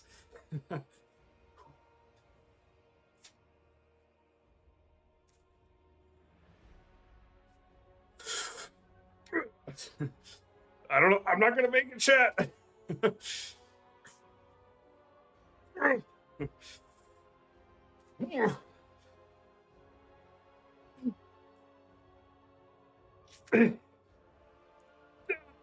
It's failure. Whew. I think only 14 there. Those are still too heavy for me to go 3x20. Huh. Yeah, Ent is my brother. I might be lifting heavier weights. It's possible. They're not that heavy though. I feel like for somebody who lifts, doing overhead press with two 30-pound dumbbells for 3x20 is a pretty low. I don't even talk to like serious lifters that much, so I don't know what people are doing. But this is because we sit at our computer all day, and so I'm trying to get like some shoulder, back, and neck strength with most of my exercises, so that I don't just hurt all the time.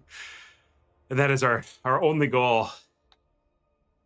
Keep this stuff like targeting 15 to 20 reps. Oh, I'm out of breath. I'm definitely not getting enough cardio. Just,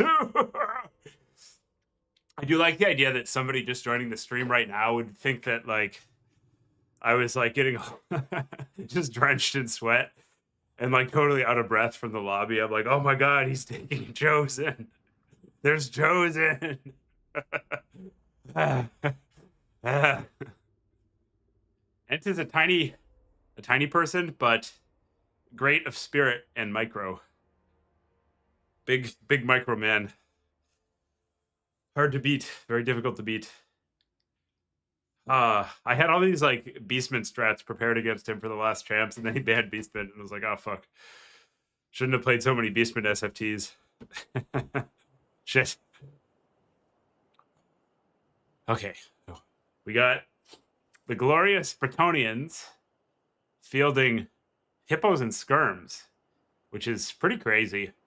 I feel like single hippo, 3 pterosaurus is a lot of pterosauruses. That's all I'll say here. I'm really curious to see how it works out. And the lack of a front line means that any AP infantry is going to be a big issue. Nurgle is like Nietzsche in theory. Yes, yeah, frequent testing. Frequent testing. So like if one of these chosen gets a hold of one of these hippos, it's going to be bad news bears.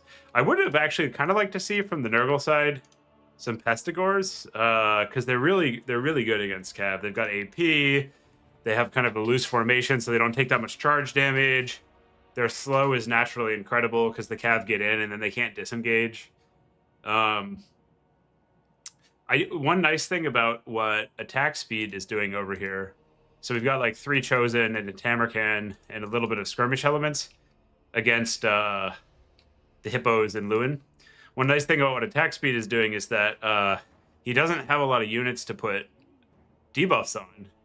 So it's going to be really challenging for Nurgle to power up their army ability. And I think this game is going to come down to how canny Broccoli can be against skirmish play. Like if they chase too deep, then Bretonia is going to be able to catch them out and get really good picks with the hippos. But I think that they actually kind of have the advantage against this build if they're able to like play cagey and get good engages without taking too much damage. Like in practice, the yeomen are not really going to be able to do much damage to these chosen. 120 armor and 11k HP is just like a thick wall of Nurgly goodness. So I'm not too concerned about the poke. Really, this is like how much can Nurgle shoot Nurgle in the foot? Because if you see these kinds of things where there's like isolated units that are unsupported and getting picked off, that's exactly how this like Brett Hippo style army equalizes. I'd also really like to see a little bit of mass backing up this infantry. Like when you load, oh, this is cool. This is nice from attack speed. So they got like the full kite plus the Treb poke. This Treb is going to clean up. Like these chosen are such a good target for it. When you load in and you see them having these kind of like weak on relative stats, but I have a dog invasion. Hi, so we're babysitting this dog. He is a menace, an absolute menace. He's a Shep that isn't very well trained, so he just barks all the time. What I would like to see is a little bit of mass, because the hippos don't have the stats, but they're so mobile and they hit so hard, so they can really take down a lot of enemy units as long as they are able to move freely. But like a little bit of mass to countercharge them or prevent them from getting like the big chunky charges can really be a big issue for them. Okay, so this is interesting. The axes are taking a pretty heavy toll on the hippos, actually. They've already paid for themselves. And Tamarkan gets to get into melee, which is like... this is kind of his ideal target. He would love to be fighting hippos. Tamarkan's like leaves a little something to be desired. This fight actually looks like it might work out reasonably well for Brett, though, because they're just healing back the damage they've taken on the hippos. This is the kind of situation where some pesties would be great. Like you get the route proc on one yeoman archer, and then you get the chain debuff, and it kills the vigor and also the speed on the hippos, so you can just kind of stay on them. But actually not a bad engage for Nurgle. Like they got a piece of the skirm cab, and now they're routing those off. And the hippos are still healthy, but are not going to really be able to do it on their own. Like, you know, they need a lot of support. So we've got this like melee scrum over here where Tamarkan, oh whoa, Tamarkan is totally surrounded. So now we see like how strong his heals are. We've got Lewin, some hippos, and then now the chosen are coming in to like chase off the stuff. So Tamarkan holds pretty well there. I've got to wonder like if the Brett player attack speed should just be ignoring the Tamarkan and trying to pick off other stuff. So like, you know, the Nurgle player is not very mobile. So they could disregard this blob fight over here and like go and get a sandwich on this isolated chosen. And that kind of play is typically what you would see from these mobile poke style builds. Now this is really interesting. The Forsaken are trying to push the lone Blessed Treb. I actually really like to see Brett just point the Treb right here, because it'll absolutely clean up at point blank. Like its accuracy goes up to pretty much just like hit scanning. And it'll wax these things. in close proximity. Okay, so Brett has given up on fighting like the Tamarkan caster double chosen blob, which seems like a prudent choice, and is now going for the isolated unit. This is a good tactic. And then also they're trying to pick off the overextended Forsaken, which is a fantastic tactic. Like this is exactly what hippos are best at. You get like an isolated infantry, you rear charge it, and they can pretty much just one-shot them. So, you know, it's like boom, 400 gold, and they'll come over here and go boom, 800 gold. And that's how you pull ahead with these kinds of builds. I'd like to see a little more movement from Lewin and the hippos over here, like reacting to the movement of Tamarkan and going and trying to find another target. He's also got to be like positioning something over here so that the Nurgle player can't triple cap and put him on like a tight timer. Now we've got somebody coming home, so the dog is going fully insane. You can hear some furious barking. I don't know if you all can hear that. He's a sweet dog, but boy, is he special. He just needs to tell you how he feels at all times. And right now he's saying there's an intruder, and we need to be very concerned about that. So we've got the hippos rotating. I think I'd probably actually just swing over here and take out the pesties, to be honest. Maybe he can get a snipe on Tamarkan in transition, but with all the healing and everything, it's just... Oh, I see. He's going for the caster. That's a pretty nice play. And this caster is mounted, so... Oh, no! It slips out! It slips out! Is that a rot beast? Or a horse? I think that's a rot beast. Yeah, it's got AP. It's kind of a cool model. It's like a Nurgle hyena creature thing. Is it demonic? Oh, it's not. That's interesting. Okay. So it's like a living mortal beast that's like dedicated to Nurgle. Okay, so he goes for the blob fight, which is not insane here. The 800's not much, Caradoc. They're really squishy, and they like a stiff breeze blows them up. The 1250s are pretty decent. They have a lot of applications like against VC. They're one of the better duelists at that price point. So as long as you can prevent them from getting shot or hit with mass, they can really like clean stuff up. And they're also fast. Okay, so we're stuck in a big blob fight, which will afford some pretty good healing opportunities for attack speed. I'd like to see him find a way to pick off this caster or just get out of here. Like, he's so much more mobile than the Nurgle player. I don't think he needs to be taking these blob fights like this, particularly when there isn't like a ton of cover on the left and right points. I think he'd be better off like letting the Chosen just kind of waddle around after stuff. They're fatigued. They have 25 move speed. And then try to get as many isolated units as he possibly can. And then also it looks like there's been a bit of a microlapse. The Blessed Field Trebs are idling. And this is one of the better tools to whittle down the Chosen. So we'll see how it goes, but I think this is kind of like what we were talking about before, where we said if the Chosen get a piece of the Royal Hippos, they're going to just tear them up. Yeah, the scabs are a little bit scary, I agree. You can kind of work around it, like bring them in later, or bring a lot of them and just eat it. They also kill the White Kings pretty fast. They're good against like Khorne, just stuff that can't shoot, like Khorne, Nurgle, VC. They're not like OP good, but they have an application there basically. Like you can bring them and they'll frequently... Yes, all those things can answer them, but if they don't, they'll often get like 1,500, 2,000 value because they tear through so many things. But they need to come with cav support. They can't like really work isolated. Okay, so now after a bunch of fighting, attack speed is rotating. He's seen the blob fight isn't really working out for him after he got one of his Royal Hippos mostly picked off, and it's looking actually pretty good for Nurgle with the triple cap. Like enough time has passed that the Brett player is going to have a hard time getting a double back in time. And I think what Nurgle needs to do is kind of space these Chosen and Pestigors so that it's difficult for Brett to cap. Because with just Hippos and Lewin, they're really, really short on cap weight. And that means that even if they can somehow claw back in and offset the value deficit, even with, you know, their healing means this is lying. Like, they eyeball check, they're doing about as well on forces. But even if they can do that, they're still going to have a hard time capturing these points. And if Nurgle can just hold on to this triple for like another minute or so, I think that they'll be able to put the game out of reach. So this is like not a terrible time to try to counter some of this stuff. We'll see. Brett goes for a big dive, which will buy them some more time. Caradoc, yeah, I don't know. I can do whatever people want. I spent a lot of time on the Greenskins guide and nobody watched it.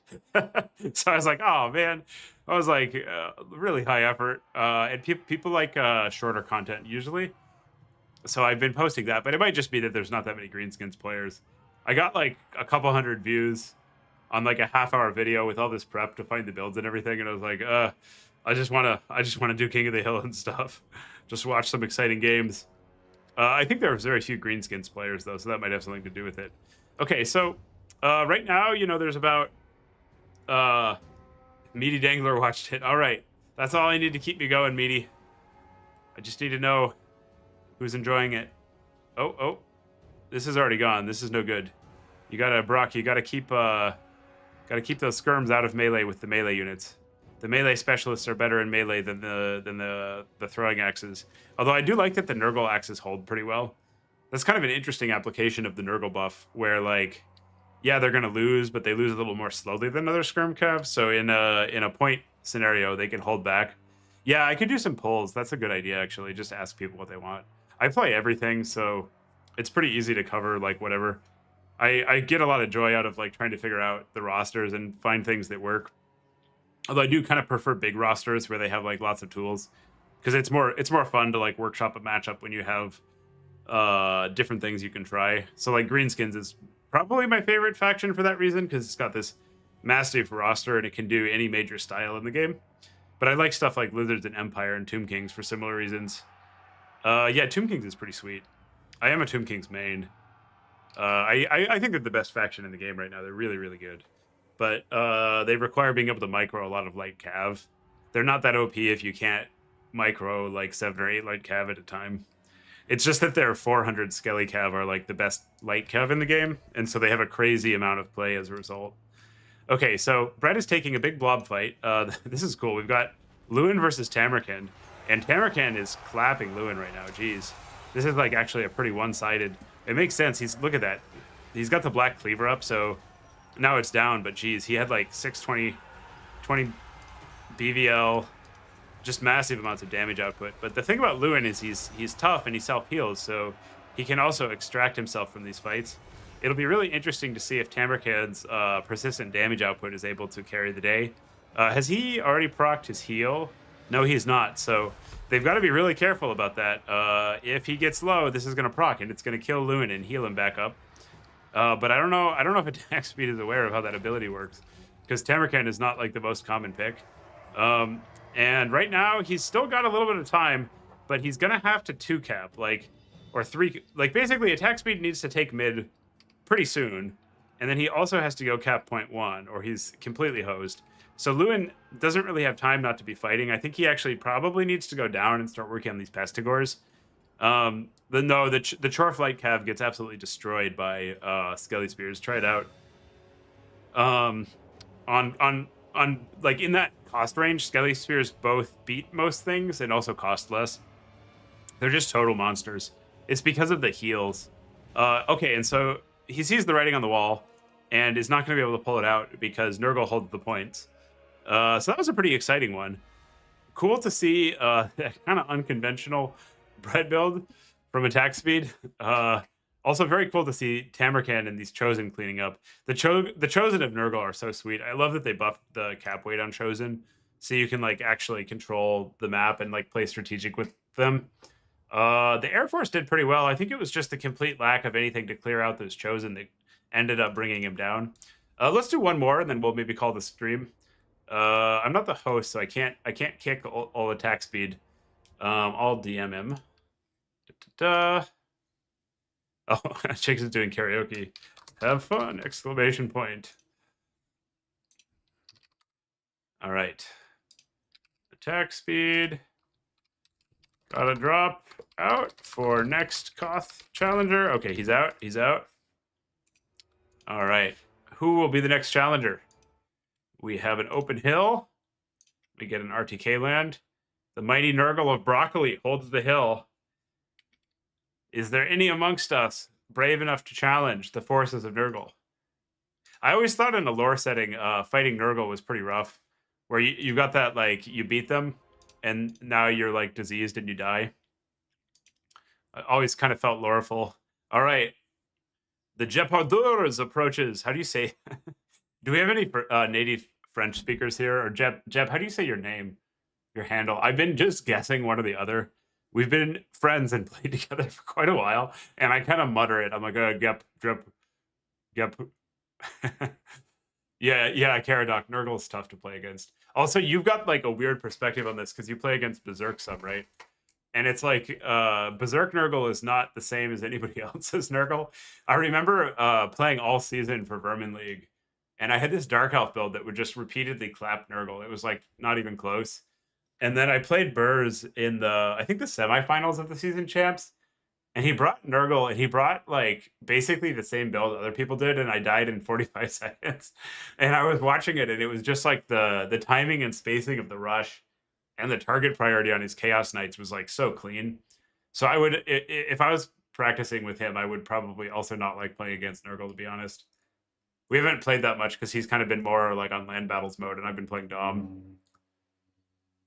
Bob, I'm yeah, I have like a 5 or 6 main spread, but Beastmen and Tomb Kings are two of my favorites by like a pretty good margin. I play a lot of ogres too. I don't bring ogres out that much in SFTs because they're so busted, and it kind of removes the excitement. But they're like really good. Ogres are really fucking good. Yeah. just Brock, but good. Yeah. Same faction pool. Burroughs is a great guy. He's very helpful. Like, if you've got questions about any of his factions, he's always happy to take a little bit of time out of his day and give you some insight. I appreciate Burrs. I'll ask him questions on a lot of Rush factions when I need some ideas. Also, is someone who will help me practice against like Alfred types when I'm worried about some important series, like against a super micro player. Burrs is a pretty good like punching bag / practice partner. All right, we got lizards, Nurgle. That's exciting. I love me some lizards. Lizards are maybe my favorite faction. The Brock picks the Mac, Jep, so they can tell you. The one thing lizards can do that is an absolute menace for Nurgle is Sally packs. Just like one reinforcement Sally pack. Because there's too many good lizard units to peel Furies. And so unless Nurgle can Buna it or whatever, the Sally packs can just like eat their weight in Nurgle Cav gold. And then some. I guess they're probably not too heavy mass wise. We don't have to speculate. 700 mass, okay. Yeah, they seem kind of slender. Like a horse with a dude on it is 1,000, and it's like not a buff horse. And then like a heavy armored horse is like 1,500. Is that right? Also, when you think about that, that's kind of rough on the horse. You've got like half the horse's weight in armor. Corn is not kind to the cornate horses. Oh yeah, this is a great map. Do you think the corn horses are also bloodthirsty? Like, are they imbued with the thirst for skulls of their god? I actually played fantasy back in the day, in like 2000 something. I still got my old Wood Elves and some Warriors of Chaos models, but I didn't get that into the lore. So I don't know how like I know Skaven and Lizards ish because those were what my friends played, and a little bit of High Elf stuff, but nobody in the group played the other factions. 700 for ferals, yeah. The Sally packs have like a similar stat profile, I think. They actually can kind of hit. Is one funny thing. Like if they get charged, they get wrecked, but they they have 46 weapon strength and 28 charge bonus. So as like if they countercharge something that's already stuck in, they can do decent damage. Surprisingly, you don't really, because their shooting hits so hard, you don't ever want to do it unless they're out of ammo. But you can get into some niche situations where countercharging is pretty good. All right, this is going to be our last one, ladies and gentlemen. So I think this will be a pretty exciting showdown. We've got some good builds here. I'm excited to see. Last time I kind of felt that the Nurgle build had a big edge. This time I'm not so sure. I don't know. Like, I think this bad boy is going to do work. This looks pretty savage. It also is going to interfere with all of these things. I actually like this pick, and I want Gorok to do well. I really do. I I have my doubts, if we're being honest with each other, chat. I have my doubts about Mr. Gorok. He's a 1200 cost single model melee fighter that's going to get about 400 gold value. Who wants the over on that? How much damage is Gorok going to do? I'm going 437 gold. Gorok will have at the end of the game, and he'll be like half health. Nurgle's never going to kill him, and also they won't need to because he won't do anything.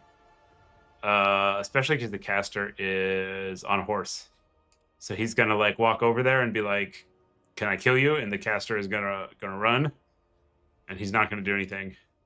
I don't even think there's like really a single good target on the whole Nurgle roster. If he can somehow catch up to the caster, he will kill the caster, and that will be fine. Otherwise, he's not. Oh, this is, you know what's going on? Jep is a land battler.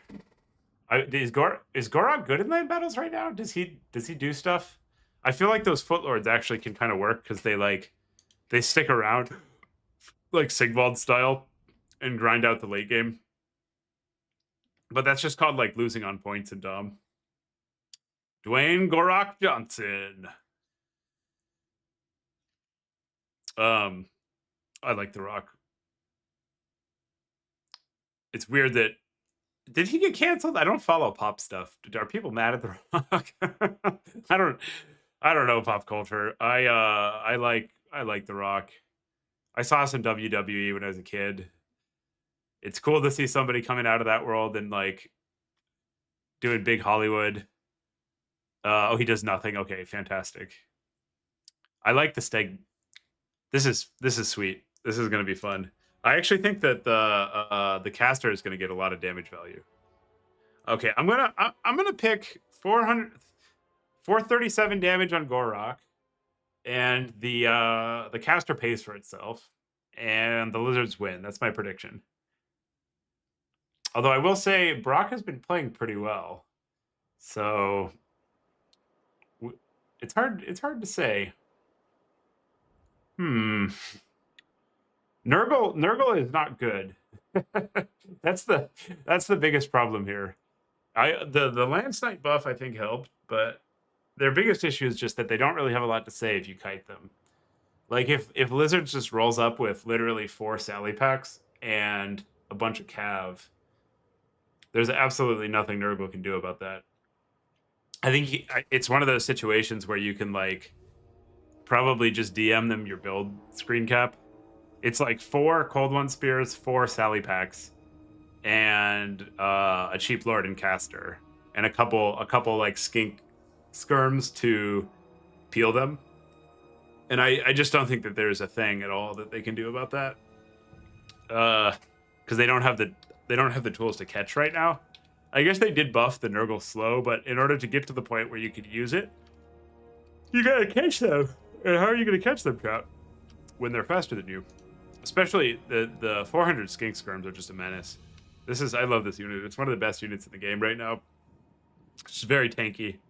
The spread formation makes it resilient to all kinds of stuff like Cav and spells. Pretty good damage output because it's got the straight line shot. It's fast. It poisons things. It applies leadership debuffs. Just all around like a stellar unit. And I think the Lizards are going to win on the back of that and some big ass burning alignment hits.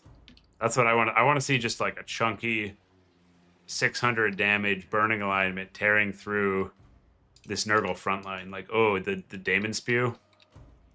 I want to see that. It's mouth-watering. Okay, so on the Nurgle caster, we've got Curse of the Leper, which is quite strong, actually. This spell's been good for a while. It really helps out in Cav trades. And Stream of Corruption. So I like this, like a nice spammy heal kit. And then a Chaos Lord of Nurgle, which is just an incredible duelist. He's so ripped. Very cool on the Rot Beast. And then Icon is one of the better AoE auras in the game. So I actually think this will match up pretty well into the blob fight of the Lizards. But I don't think the Lizards are going to need to fully blob fight here. Oh, Oh, the the skirms dangler. Yeah, yeah, yeah. Well, they're particularly scary when backed up with cold one spears, which are also like some of the best middle tier cav. So you've got like probably the single best skirmishing unit and like a very like high A tier cav unit together. And the lizards are like pretty C and B tier overall because they don't have like a army ability and they don't have anything that like really differentiates them. But that skink skirm cold one spear bread and butter certainly gives them like some punch. I like the lizards. They're a fun faction. I like Omni style factions a lot. Like they can rush, they can kite, they can sort of box, they can play SE play, they can do like big heavy cav. Oh, I didn't drink enough coffee earlier, chat. I'm starting to fall asleep. This game's really exciting, but my caffeine is wearing off, so my brain is like, oh, rest time. I'm gonna order some nice takeout after this and chow down. Okay, so we got the final glory for the hill. Whoever wins this one holds the hill in perpetuity until we do it again. I should get like a digital belt avatar for this channel's hill. And then you like if you finish a King of the Hill session with the belt, you get to keep it until the next one. And then if you no show, the next person, the first person in gets it. Okay, oh boy, we got the Angels of Decay, one of the most powerful SE assassins. Oh no, okay. Our prediction of the lizards winning is being MLG laser, let's go. Oh no, he put it off center. Oh no, he predicted that the enemy would run and they just didn't react.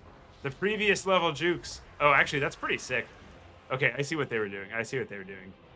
They're like, I didn't miss. I was aiming behind you. Anime casts. Oh, this is actually okay. So the lizards might have some play here. They were kind of getting shredded by that Angels of Decay, and also Dwayne Garrock Johnson is getting fully surrounded and mowed down, much faster actually than I expected. Maybe there was a no. There's the cast doesn't have interesting.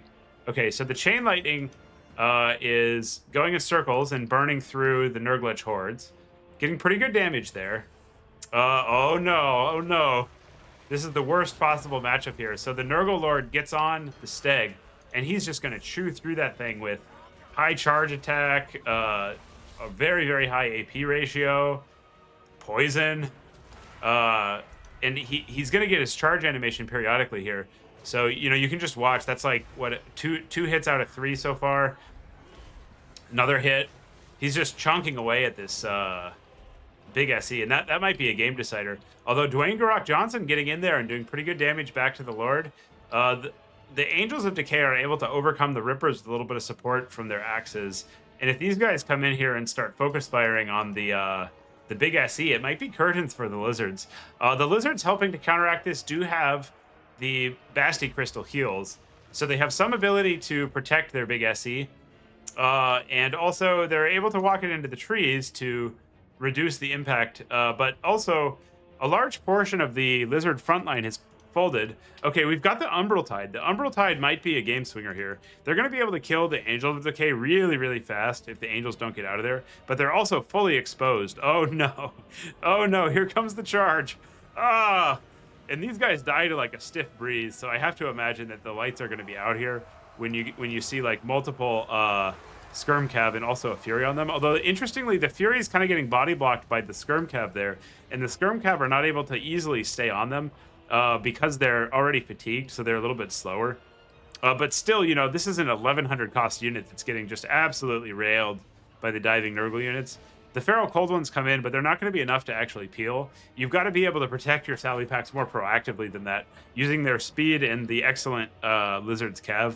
So a shameful display here of use of my favorite unit by Gep. When you watch this later, buddy, this is all your fault. You brought this upon yourself. Although, actually, he's able to peel, so just as I say that, we're immediately cursed. I really want this guy to live and go do a bunch of damage. One kind of funny thing is the Sally Packs have this, like, super taunt ability, where as soon as they stick their head out, every piece of gold they've got is going into Furies, and they're putting that on it. Okay, we've got a big laser. Here it comes. Oh, right through a unit of Forsaken. That was a pretty good hit, actually. Okay, so where did the... Oh, okay, so it's getting run down by the Lord. So that was like a desperation cast. But he's actually gotten most of its damage value. The main issue is just Nurgle has been spamming heals this whole game from their lore passive, And so from that, they've got this massive gold advantage on their actual front line. And being able to zone this off so it didn't get much fire uptime was also a pretty big game. And then Gep again positioning this without near cover. You need to have like some skinks or like a feral near this and proactively position it so that you're able to peel when they come in to get on it. And I don't think the camos are that great of a peel unit. They're kind of pricey.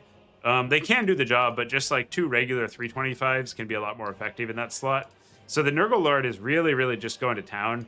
It routes off the Skink Priest, but doesn't kill it. And there is a Basti Crystal, so we might see a return of the Skink Priest. And it's going back to contest the Cav. And the Angels of Decay are still pretty healthy and alive. They've already paid for themselves. Healthy meaning they have 5 models. You know, they're low health, but they hit so hard that those 5 models are going to do work if they're uncontested. And it's looking pretty good for Brock with a really convincing performance against multiple hill contestants. You'd love to see it. Took me down on the SE builds, took down Brett on more cheese, and beating a pretty cool, but not the most meta Lizards build, decidedly with a mix of cool Nurgle Rars. And I just don't see how Lizards is supposed to get back in this game now. The Nurgle Lord is going to run completely uncontested. It's still got like all this health. There's Nurgle heals from the passives, and they should have stacked up some like Nurgle army abilities by now. And the Lizards are kind of like out of frontline units. It's just oh no, we're completely wrong about our gold bet. We said he was just gonna get like 400 gold, and he's been walking around cleaving things. Is Dwayne Garak Johnson gonna pay for himself? It's like prove all the naysayers wrong. Actually, the main issue is that even if you trade it up by 300, while he's doing that, they're just dropping Furies on your Umbral Tide. So he doesn't have a lot of impact on the game, even if he's able to eventually trade. It's rare to see him trade like this, though. That's pretty cool. Okay, so the Angels of Decay, with 5 models left, are running around and killing a whole lot of Lizards units. Like, this unit is going to end up getting, like, probably 2,200 plus value, which is a phenomenal trade when they've also been using a lot of their resources to target it.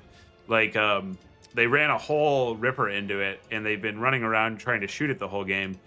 So to draw, like, whatever 2k worth of enemy aggro and then also output 2k damage is just an absolutely phenomenal job of this unit. Good positioning so far from Broccoli. And Broccoli just kind of sweeping through the game. So the main question facing us is how much damage can Gorok get? Oh no. So if he gets 1200, I'm an idiot. Maybe I should try this unit. Jeez. His ability to reset his vigor is actually pretty nice.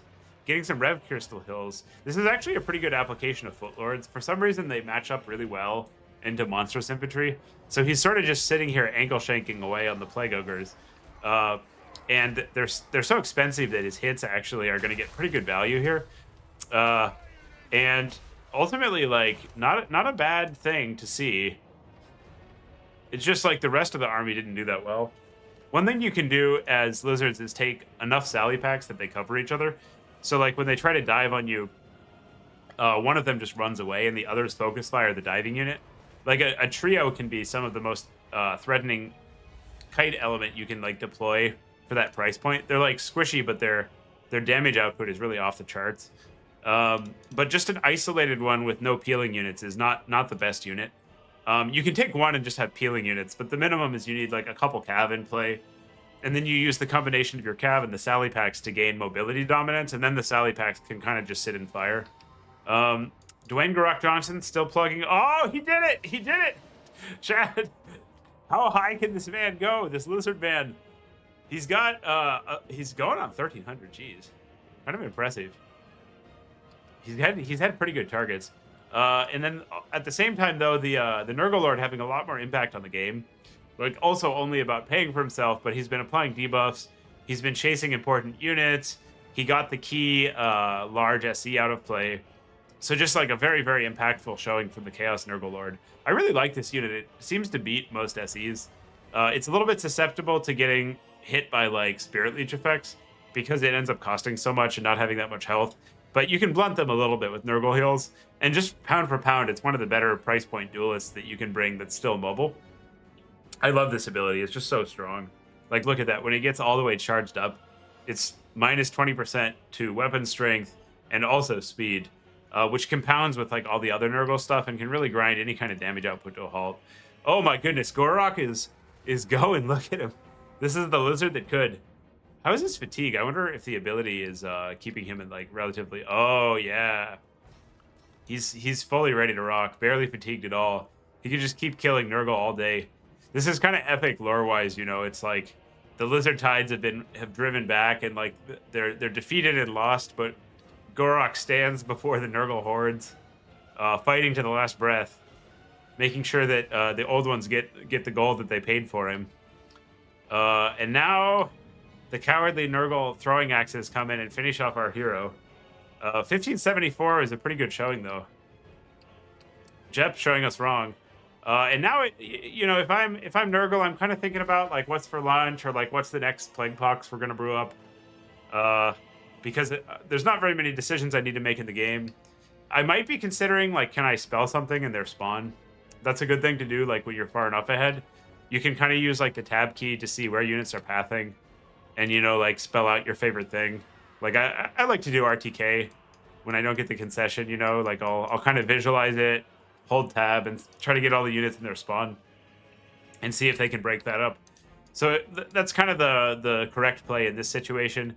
I think it's a little bit of a blunder that Nurgle is only sending just their lord into the spawn, because the style points from this are like pretty significantly diminished in my opinion. There really should be like a couple more units waddling over there to show the lizards who's boss.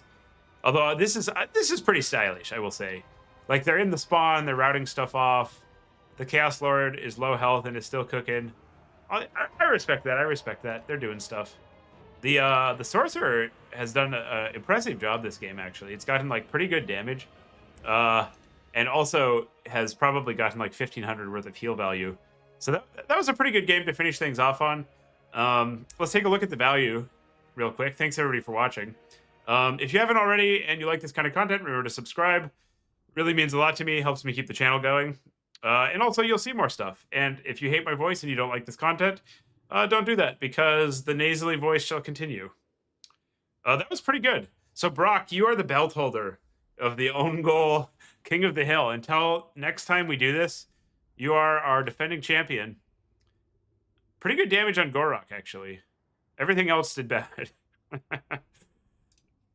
The Angels really impressed me. That's such a standout unit in this situation. And then the Sally Packs, I think, were what kind of betrayed the Lizard player. Like their placement and their utilization got them into trouble. I did lose. You made me lose the Gorok bet so hard, Jeff. It was a crushing defeat. Well, thanks everybody for watching. I had